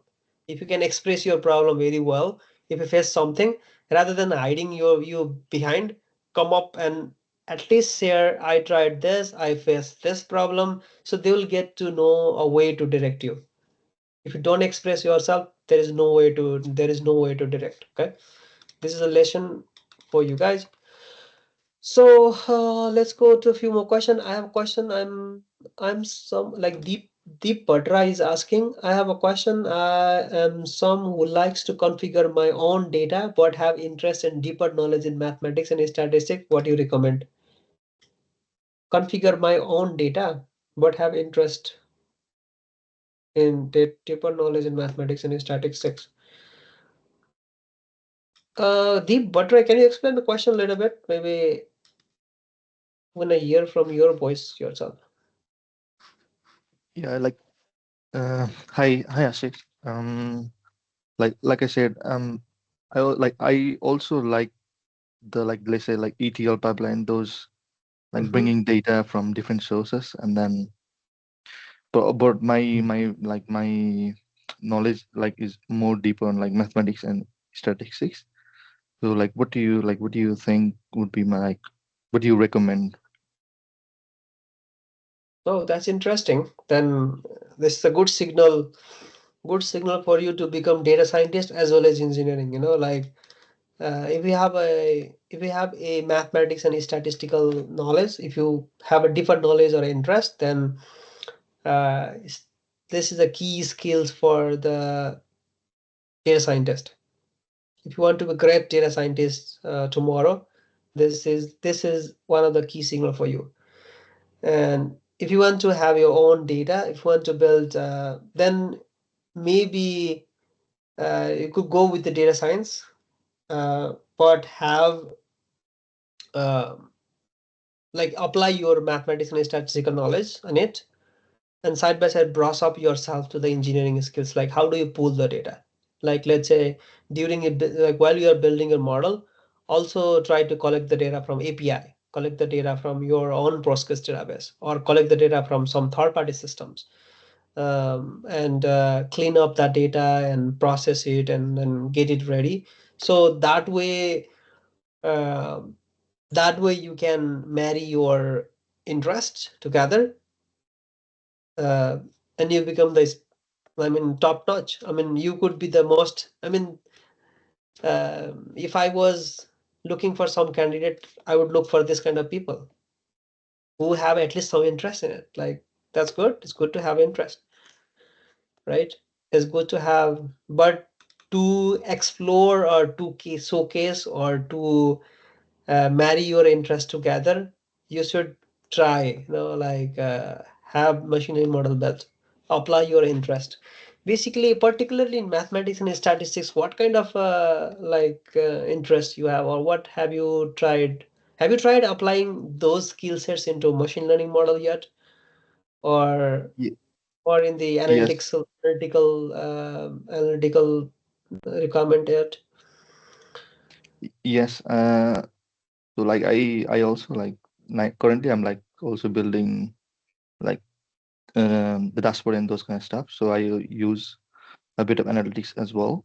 And then I've also tried, like, building, like, simple regression, like, machine learning model, and then also exploring, like, principal component analysis and those kind of stuff. Uh, yeah, those kind of stuff I've tried myself. It's not great, but I have tried. Yeah. Perfect, perfect. Yeah, I mean that's how you start, right? You start from small and go steps by steps, and slowly, like I said, start brushing up yourself in the data science domain. But have your, if you also have interest on data engineering and pipelines, and so slowly brush up. So whatever you are good at, try to focus on that and have a deeper foundational skills, because data science usually need mathematics and statistics, but it's not much. It's not something you need too much of mathematics. Some basic math, y equal to mx plus c solves many problems. So if you have a good statistical knowledge, if you can make sense out of the data in statistical way, then that's good. I mean, go with the data science building, model building, plus up engineering. I hope to see you architect level role in the future. Thank you very Uh, much. all the best. Tip. Thank you. All right. So who was this? So okay, Subra, right? I think I pronounced it well. Subra is saying, which role is more beginner friendly for someone without a computer science background? How many projects do I realistically need to start applying for the jobs? Okay, good question. I already mentioned, right? I'm also not from the computer science background, but though I was related in the electronics background though, but it's kind of related background, but I was not completely from computer science though. So it doesn't matter. It doesn't matter whether you are from science or engineering or maybe physics or chemistry, it doesn't matter. The only thing it matters is your um, dedication or the interest towards things. So let's say Subra, maybe which background you are from? Can you give a little bit of insights? What did you do in your degree, or maybe some background? What are you doing? Yeah, hello, Asis. Yeah, hi, I Subra. have done my bachelor's degree in human biology, and then I have done an MBA. So Oh, that's bachelor. why You meant- Sorry, can you say that again? I think I missed that part. bachelor's in Oh, human biology. human Okay, biology, yeah, okay, gotcha. and then an MBA after that. Okay, then why you are here then? You maybe why Data kind of I kind of developed some interest in data Mhm. while I was doing my thesis. My mentor, he introduced me to SPSS for the first time, and I kind of enjoyed it. And then I explored a little bit more about what I can do further. Then I got introduced to data analysis, data analyst, data science, data engineering, and I'm now exploring and little bit studying on my own as well about. Mm, And I think I'm more interested towards data analyst.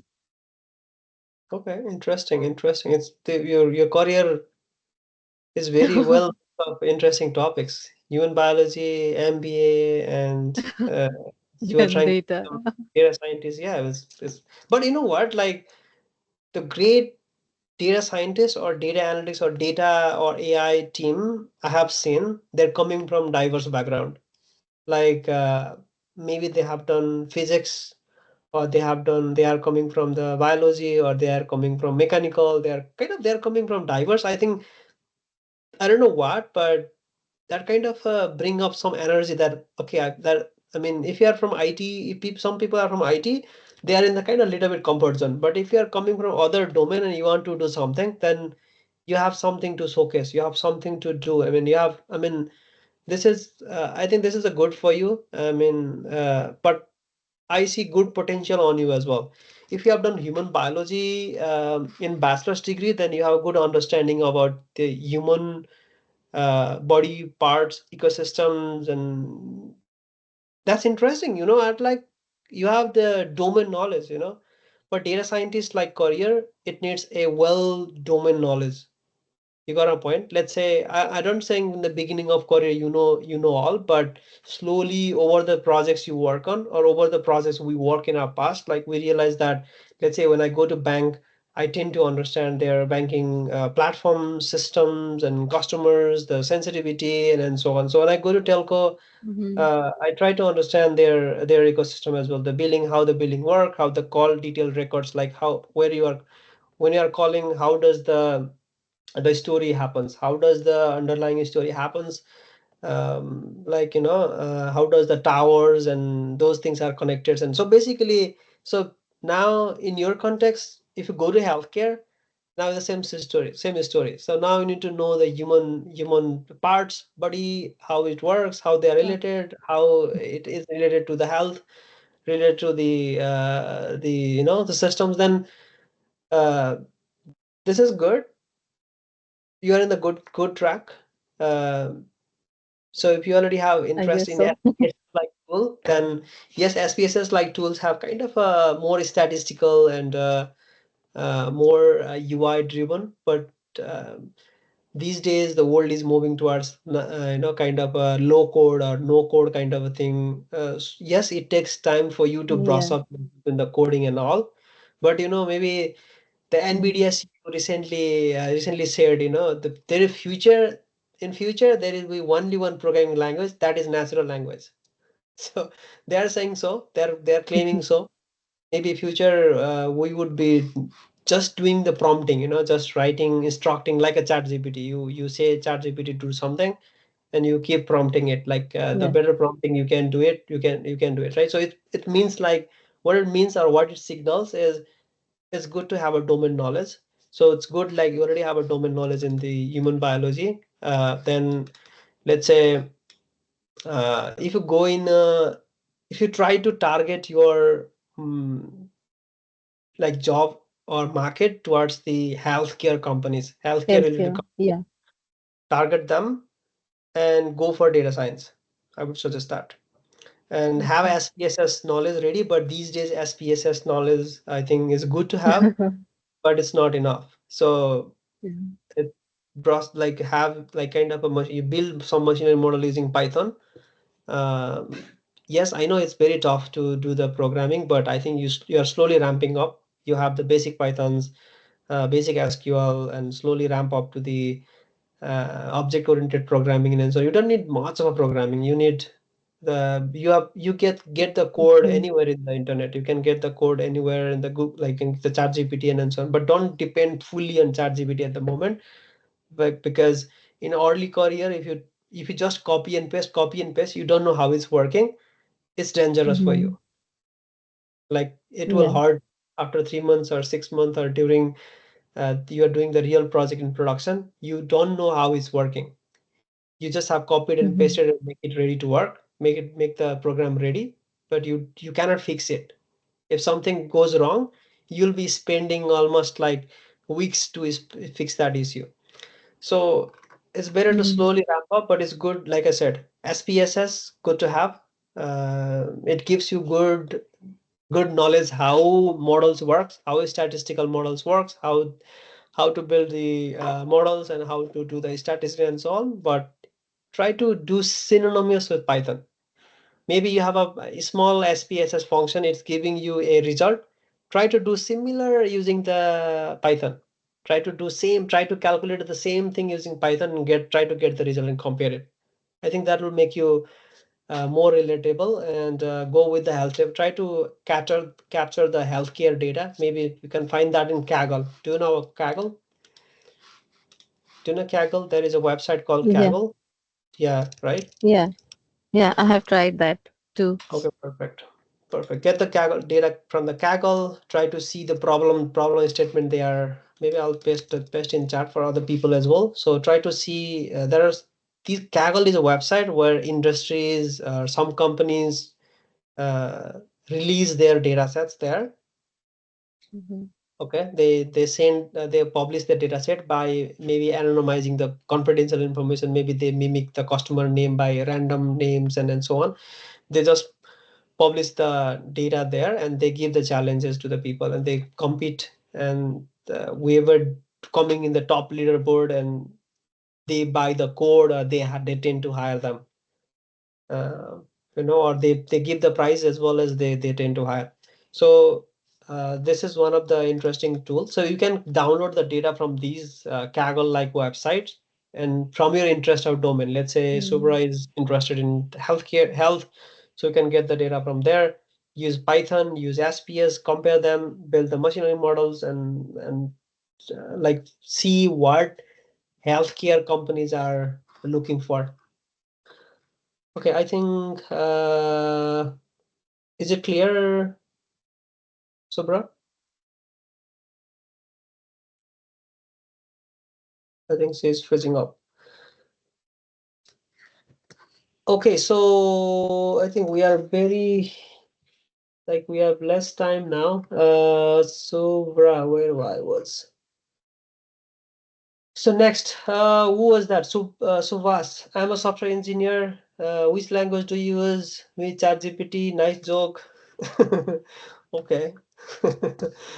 No more ChatGPT, man. Okay, don't depend on ChatGPT. So We have a question from Pradesh down okay, below. process. Where is the process? Okay, can you go? Maybe. I think this question is for you because he's asking about Oh, Probis. the Probis. Canadian job market. Oh, okay, that's good. Good question. what would you suggest about the Canadian job market right now for someone who is new grad?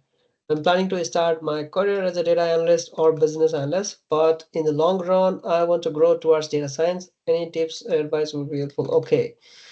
So Canadian job market. So job market is kind of a like I think some people were asking about the Nepal job market, Canadian job market, the US, and so basically like it doesn't matter wherever you are. First, it's about your interest. Whatever you are interested in, start with that. Focus on that. Don't get distracted. Hey, my friend did that. I need to do that. My senior did that. I need to do that. No, I mean, first see what you are interested in. But definitely, until you try, you never know your interest. That's very clear. Until you try to build some machine model, until you try you build your one or two pipelines, and you never know what you are interested in. Even so the thing is in Canada, job market is more analytic. Yeah, analytics, it is a good market in Canada. Uh, Data engineers are the most hired candidate anywhere around the world. Like I said, uh, analytics and science, these days everybody wants to hire data scientist. But like I said, a small startup and so on, if they are hiring an analyst or scientist, they want to hire a full package. They want to hire, though they are not expert enough, but at least have some kind of a good knowledge in one domain, and they want to hire kind of a here and there knowledge like science or engineering kind of a knowledge. So it's good to have a one domain. But yes, Canada has a good job, analytics job. If you see some kind of a roles in the market, you could see analytics roles opening much. But I can say engineering is something. If you are more into engineering, like if you are comfortable enough in Python and SQL and Docker things like we talk about, it's good to brush up yourself into engineering one. And if you know the engineering, so going towards the analytics is not that a big deal for a moment. But let's say, well, also I see your analytical interest or business analyst interest. I want to hear maybe Pravesh here? Yeah, If I'm you here. Can you hear me? yeah, we can hear you. Okay.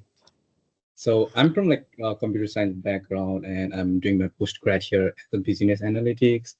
And like I have like a foundation skills on like the SQL, Python, and and also like I was a software engineer back in Nepal, but right now I have changed my field as a like business analyst. Like on a long run, like I want to go to like data science, but like for now, like it's a little bit challenge for me to go as a like data science. So I want to start my career as a like business analyst, data analyst, and I have been applying for the like jobs for like 3-4 months as my academic part of like co-op, but like I didn't hear back. I only hear back once, but I got failed on like interview. So like I want to hear from your perspective, like what would you suggest for me? Okay, yeah, That's the question for you.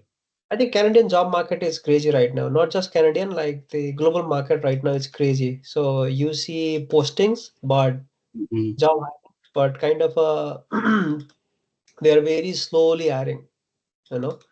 Yeah, Uh, like very slow. Market is very slow right now because company are trying to accommodate the resources they already have existing. And for the new hiring, I mean, they're very slow market right now. So for you, just to confirm again, you did kind of a software development back in time in Nepal. What did you say? yeah. Like I was a software mobile app developer back in Nepal. Okay, then why didn't you search for the mobile app development jobs at the beginning rather? But it's good, definitely No, good to what start I in the. found like is was like I've been applying for like everything like for my internship, like my co-op. Like I've been applying for like mobile app developer, data analyst, business. But like what I found is that if like I try to do if I try to do like so much things once at a time, like I'll Yeah, not get any. So for exactly. now, that's like I want to just focus on the data analyst or other business analyst. So Good. But why did you choose the or why did you think yourself you want to be business analyst? It's like I want to like I love like actually like being like a storyteller kind of thing. So Oh, you loved. Oh, okay, that's good. So okay, but the business analyst is good to have a domain knowledge. So usually it's very hard for the freshers to go with the business analyst kind of role. I don't know, mhm. you've seen the market, there are very less roles in the business analyst. They tend to promote the existing data analyst, the organizational analyst who already have captured the business domain, the organizational business domain knowledge, or kind of from the engineering or someone who have technical knowledge and kind of a domain knowledge, and they want to promote the business analyst kind of a role. But yes, there are fresher roles also available for business analyst, but it's kind of a quite challenging, maybe quite challenging depending on the scenarios and roles and so on. But it's definitely business analyst is also kind of a role. But if you go to data analytics, you can have business analytics kind of a role as well. Good. Exactly. But hiring is slow. I mean, business analysts very low, very less job openings are available in the market. Mhm. Analytics is, you see many roles available in the data analytics roles. Uh, but like one question, what were kind of questions in the data analytics role? Then what kind of questions they ask in your interview? Just No, for like everybody to know. no, like Just for I got to like interview call for yeah. a research from the like research center from the it's from like our own college. It's in Sarnia. I'm Okay. here in like Ottawa right now, and it Uh-huh. was about the research and innovation center. So it is not about the directly with the data. Oh, okay. That's why. So the question was like the some of the like behavioral questions and things like that. And uh, I did my like thesis on my bachelor, so they asked about my uh, research methodologies and like few questions. But mostly they asked for like the behavioral question, like what problem did you face and how would you tackle if you have this challenge, and how you are good at like teamwork and collaboration. So they asked such questions. Gotcha. Okay, so in that And also, like, case, I have a question, like, if you don't mind, like, do you yeah. guys like, so Delightia, uh, it has like office in like Toronto in Canada as well as. So, like, do you guys have like any entry level hiring or anything like that? So this internship program is already in is a entry level program. We want you to showcase here, and definitely will be happy to interview you. And I think we don't have opening right now, though, but we'll be happy to take an interview. So we are in the first month right now. So go for one of the specialized course for 1 month or so, or 2 months. So during the line, we'll be sharing you the job JDs openings, and we'll be looking forward to interview you. Okay. Sure, thank you. Okay. Keep growing. But like analytics, if you wanna focus on analytics, focus on it. But these days organizations are pivoted because of this AI and agentic thing. Try to Mm-hmm. brush off yourself also towards the data science. So it's better if you go with the data science and brush up yourself into the analytical concept. So if you are a long run, go data science. Uh, but I suggest you to go to the data science kind of thing, or you brush up faster to the data analytics with the data science, blended knowledge. You got a point. Let's say maybe you want to start with the data science thing, or it's okay to go with the analyst if you are already interested in it. But long run, I see your long run approach is data science. What you are waiting for? Go for it. Because the market is like, I don't know, like what's happening. Like, I think we need some referral or something like that. So, It's take my word. mhm, If you build interesting agentic AI model, mhm. showcase yourself in the LinkedIn, showcase yourself on GitHub, apply that, you see these days there are so many vacancies related to the agentic LLM models and so on. So related to that, so have data science knowledge, foundation knowledge. Don't dross up, but slowly ramp up your machine learning and things like that, and slowly bross up or ramp up into the agentic AI things. Trust me, you'll be there. This is the market right now. They are only getting only specific kind of skill sets right now. So whoever is smart enough to know the current market trend right now, they are into the job. You got a point, Provis? Yeah, thank you. Yeah. Even for data analytics these days, kind of they are mixing it. You know, the world is so blended right now. Everybody wants an analyst, but they are mixing. I need, hey, have you built by any chance? Have you built any AI agents yet? Maybe use kind of agentic AI tools like LangChain or LangGraph or these kind of a thing, and try to have something interesting built.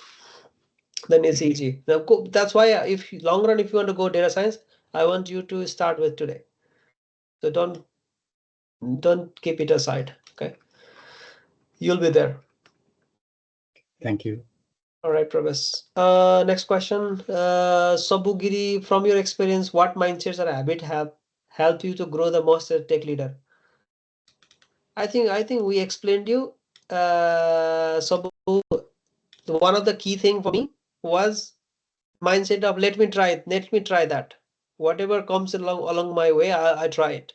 If it's engineering, if it's a science, or if it's related to the AI machine learning process, if it's a web app, it's an Android app, I don't care. I start building it. That's it. That was one of the key things. That action driven is the something that it helps you to know better.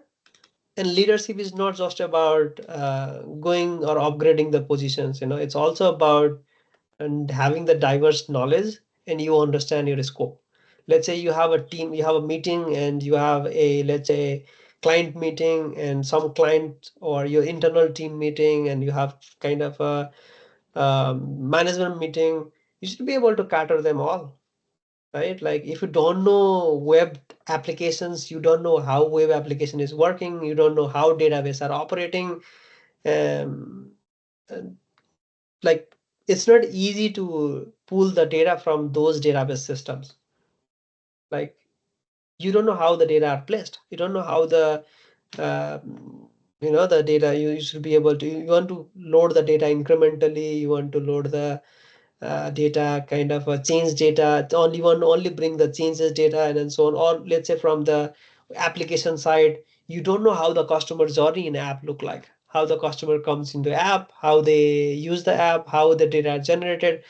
And you also should be able to know the management level knowledge. So basically try few things from my perspective. uh, Whatever I come to my way, I try it. Like I said, even while I was in the second semester, I was doing the I haven't done even done the I wasn't even interested in C, and I haven't done CA++ yet, but I took a challenge to take a project. Okay, let me do it. Right? So this kind of attitude sometimes helps, and it gives you push forward. Sometimes it's risky, but if you try it, the world is ready to support you to do that, to make it happen. Okay. I think maybe Subhan have any thoughts on this. Subhan, in terms of Subhan's experience, let's share. I wouldn't call myself a tech leader at this point of my career. I'm still learning. Um, um, in summary, if I had to summarize to be called a tech leader, or to be a good tech leader, I would say again, one would need to have a broad spectrum of knowledge. You cannot be just so we are talking about three tracks like data engineering, data science, and data analyst. You need to have broad spectrum knowledge on all of these, and then mastering the verticals one by one, because in the world of data, you don't build just a data science product, or just a data engineering product, or just a data analyst product. A product that is around data contains all of these aspects, and there are even more aspects and roles.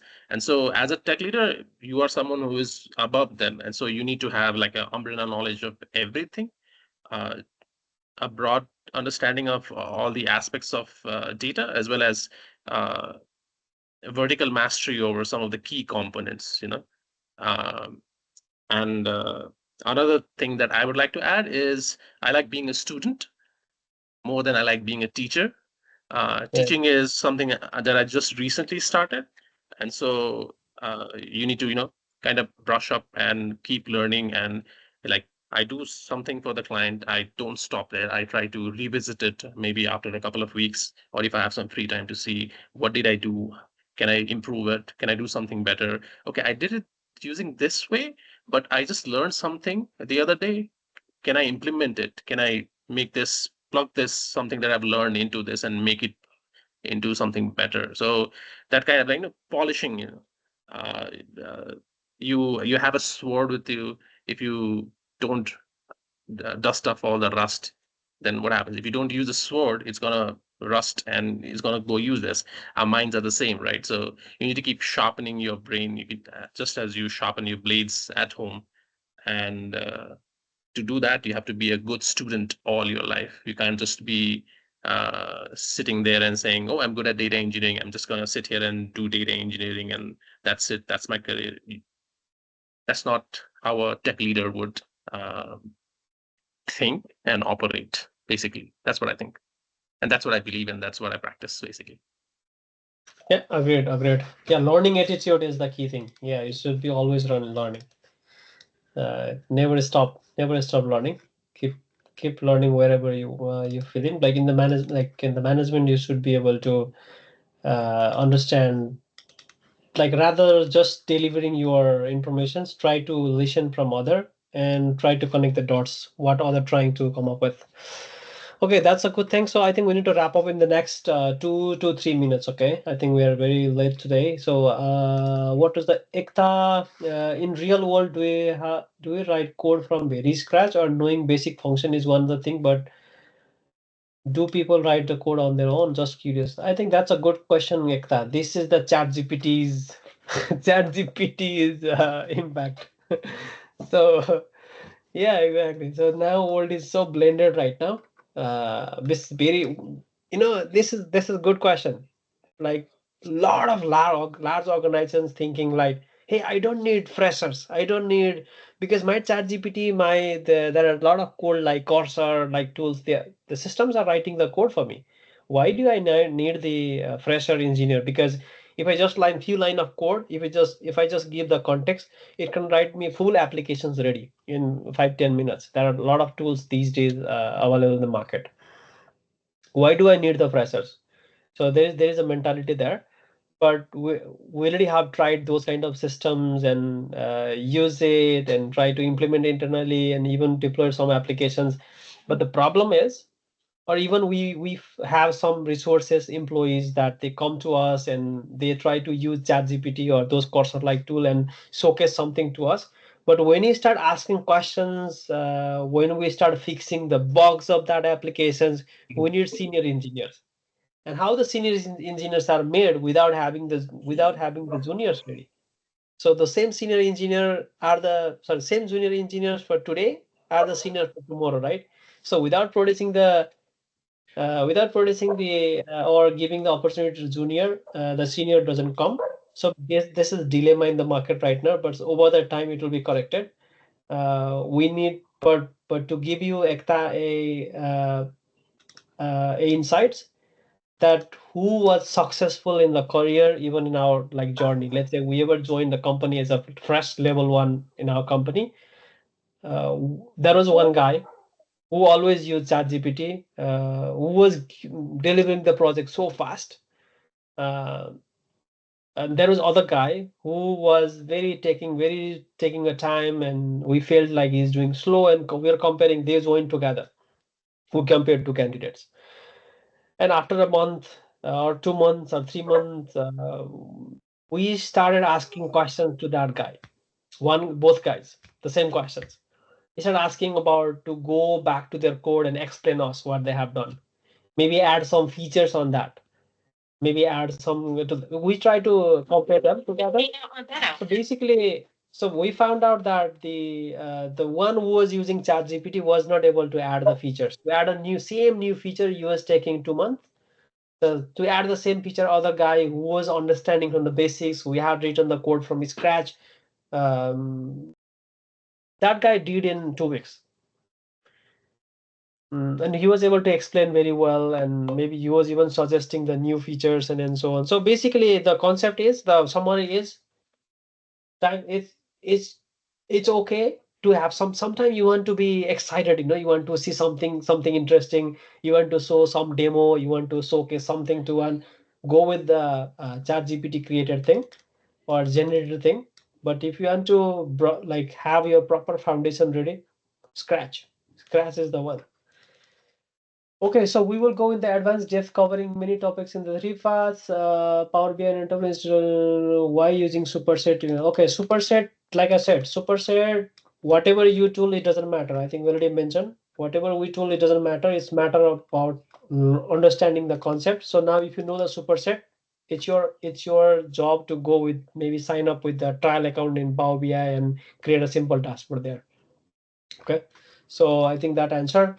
Subugiri for international student or people of American Canada, landing in Java IT field is difficult without referrals or strong network. Could you give some suggestions, build connections? So first of all, Sabu, I will suggest you to go with the networking kind of a event, so kind of a communities, be involved into the IT communities. 1 second. So be involved with the IT communities of the local Nepalese communities, or the uh, other IT events and boot camps. So that is one thing. And the second, because that's how the referral works, they will be able to refer you, and also showcasing your project and be involved. Like networking, the best thing is going to the events and knowing the people they are working in the IT industry right now. Okay, so that's the best thing I would suggest you in a short. But yet you still have few more weeks to go. Brush up yourself in interview, showcase your project that you do within our training programs, within our courses, classes. Showcase that into LinkedIn and GitHub, and be involved into the events and so on, and talk to them about your projects, that what interesting project you have done. Okay, so I think Shubhan, you want to take few questions? Give me a second. Okay.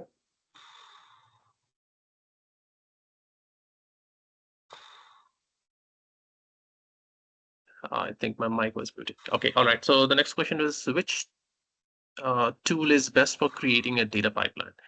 Now we are using SSIS. We are facing a lot of problems as to slow for huge data. Yes, the SSIS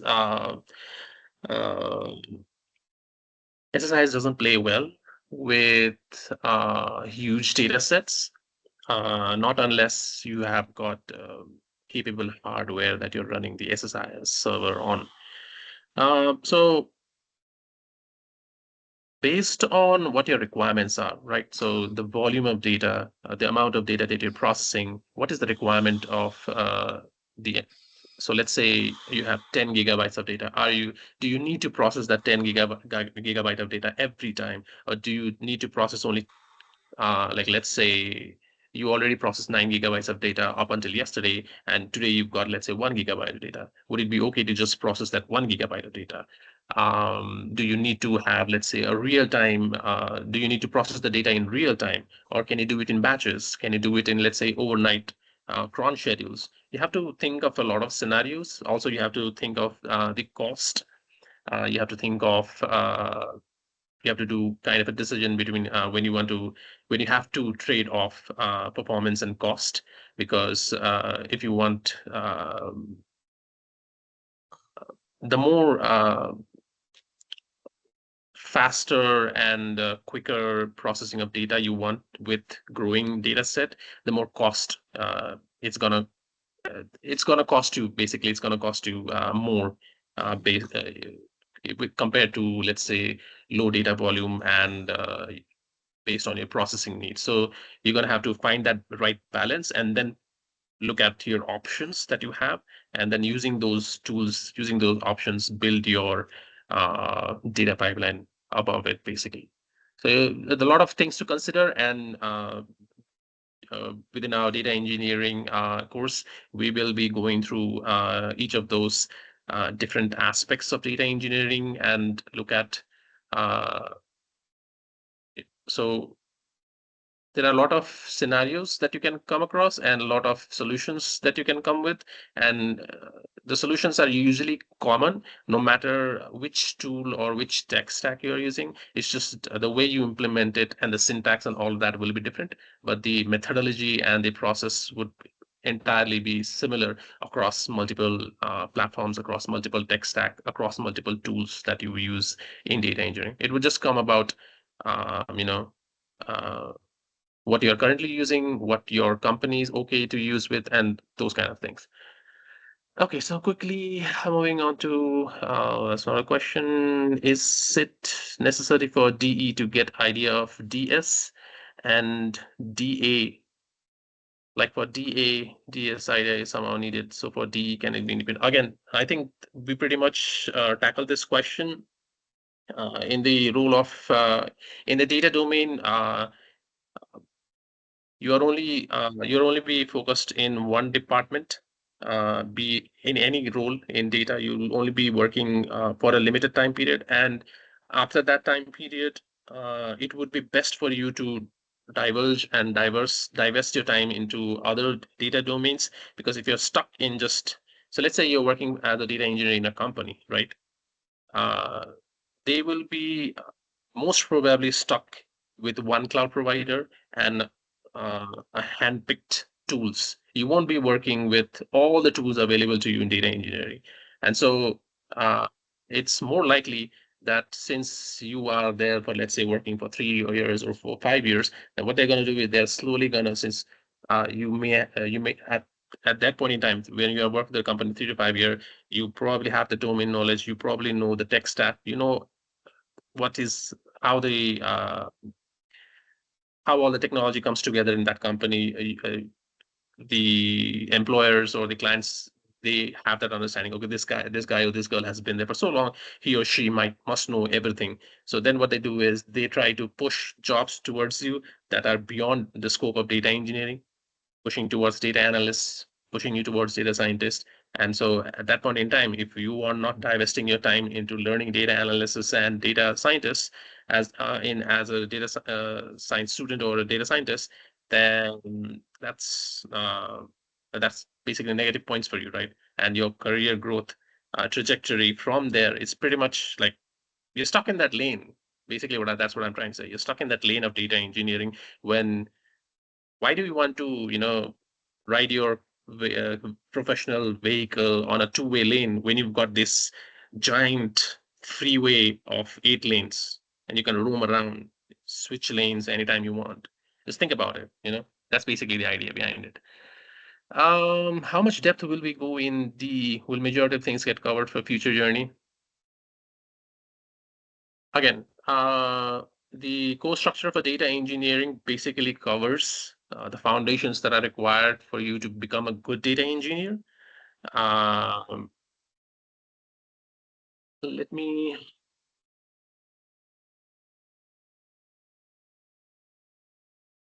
give you an example. I don't know if this image. Okay, so this is just a sample image. This is not exactly how it is, but if you look at this image, 1,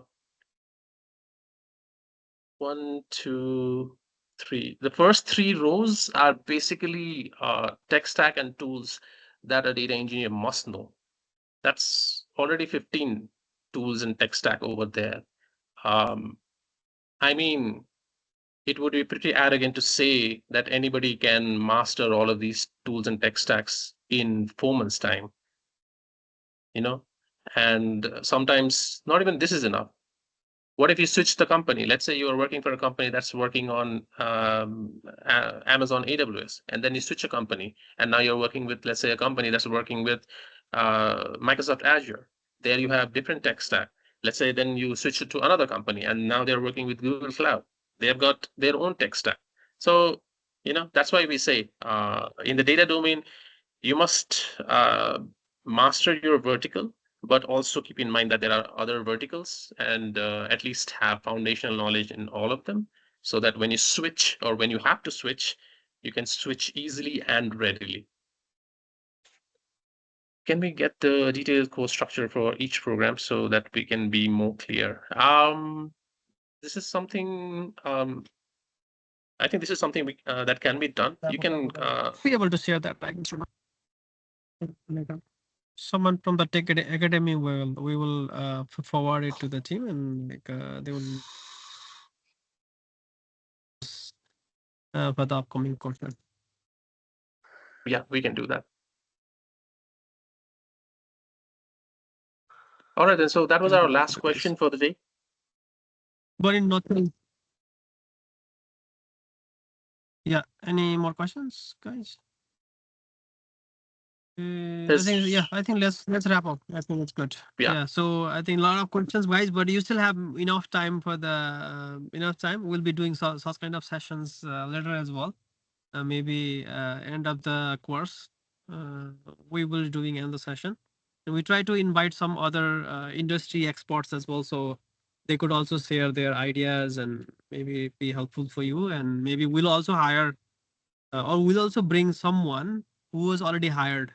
Okay, we're at the company, so they could also share some kind of a story from them. How did the academic classes help them? How did that? How did they brush up themselves, and how they will be able to crack the job? Okay, we will invite someone at the end of the course, end of the session, something like 3rd or 4th month. Or in next 3 months, you will be there. And regarding the job, how to enter to the market, how to get ready, how to improve your resume, how to get referrals, how to things like that. I mean, we will also share you some story or insights during the session. We'll have some kind of a job hunting or resume preparations, those kind of sessions at the end of the course. So we'll be talking more about it later. Okay, don't worry about it now. Like, just get into the details, get into the topics right now.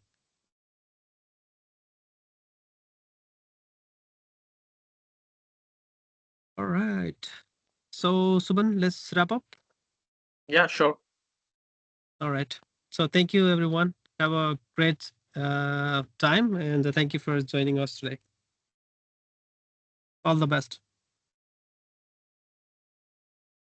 All right. Good evening, guys, and a good night.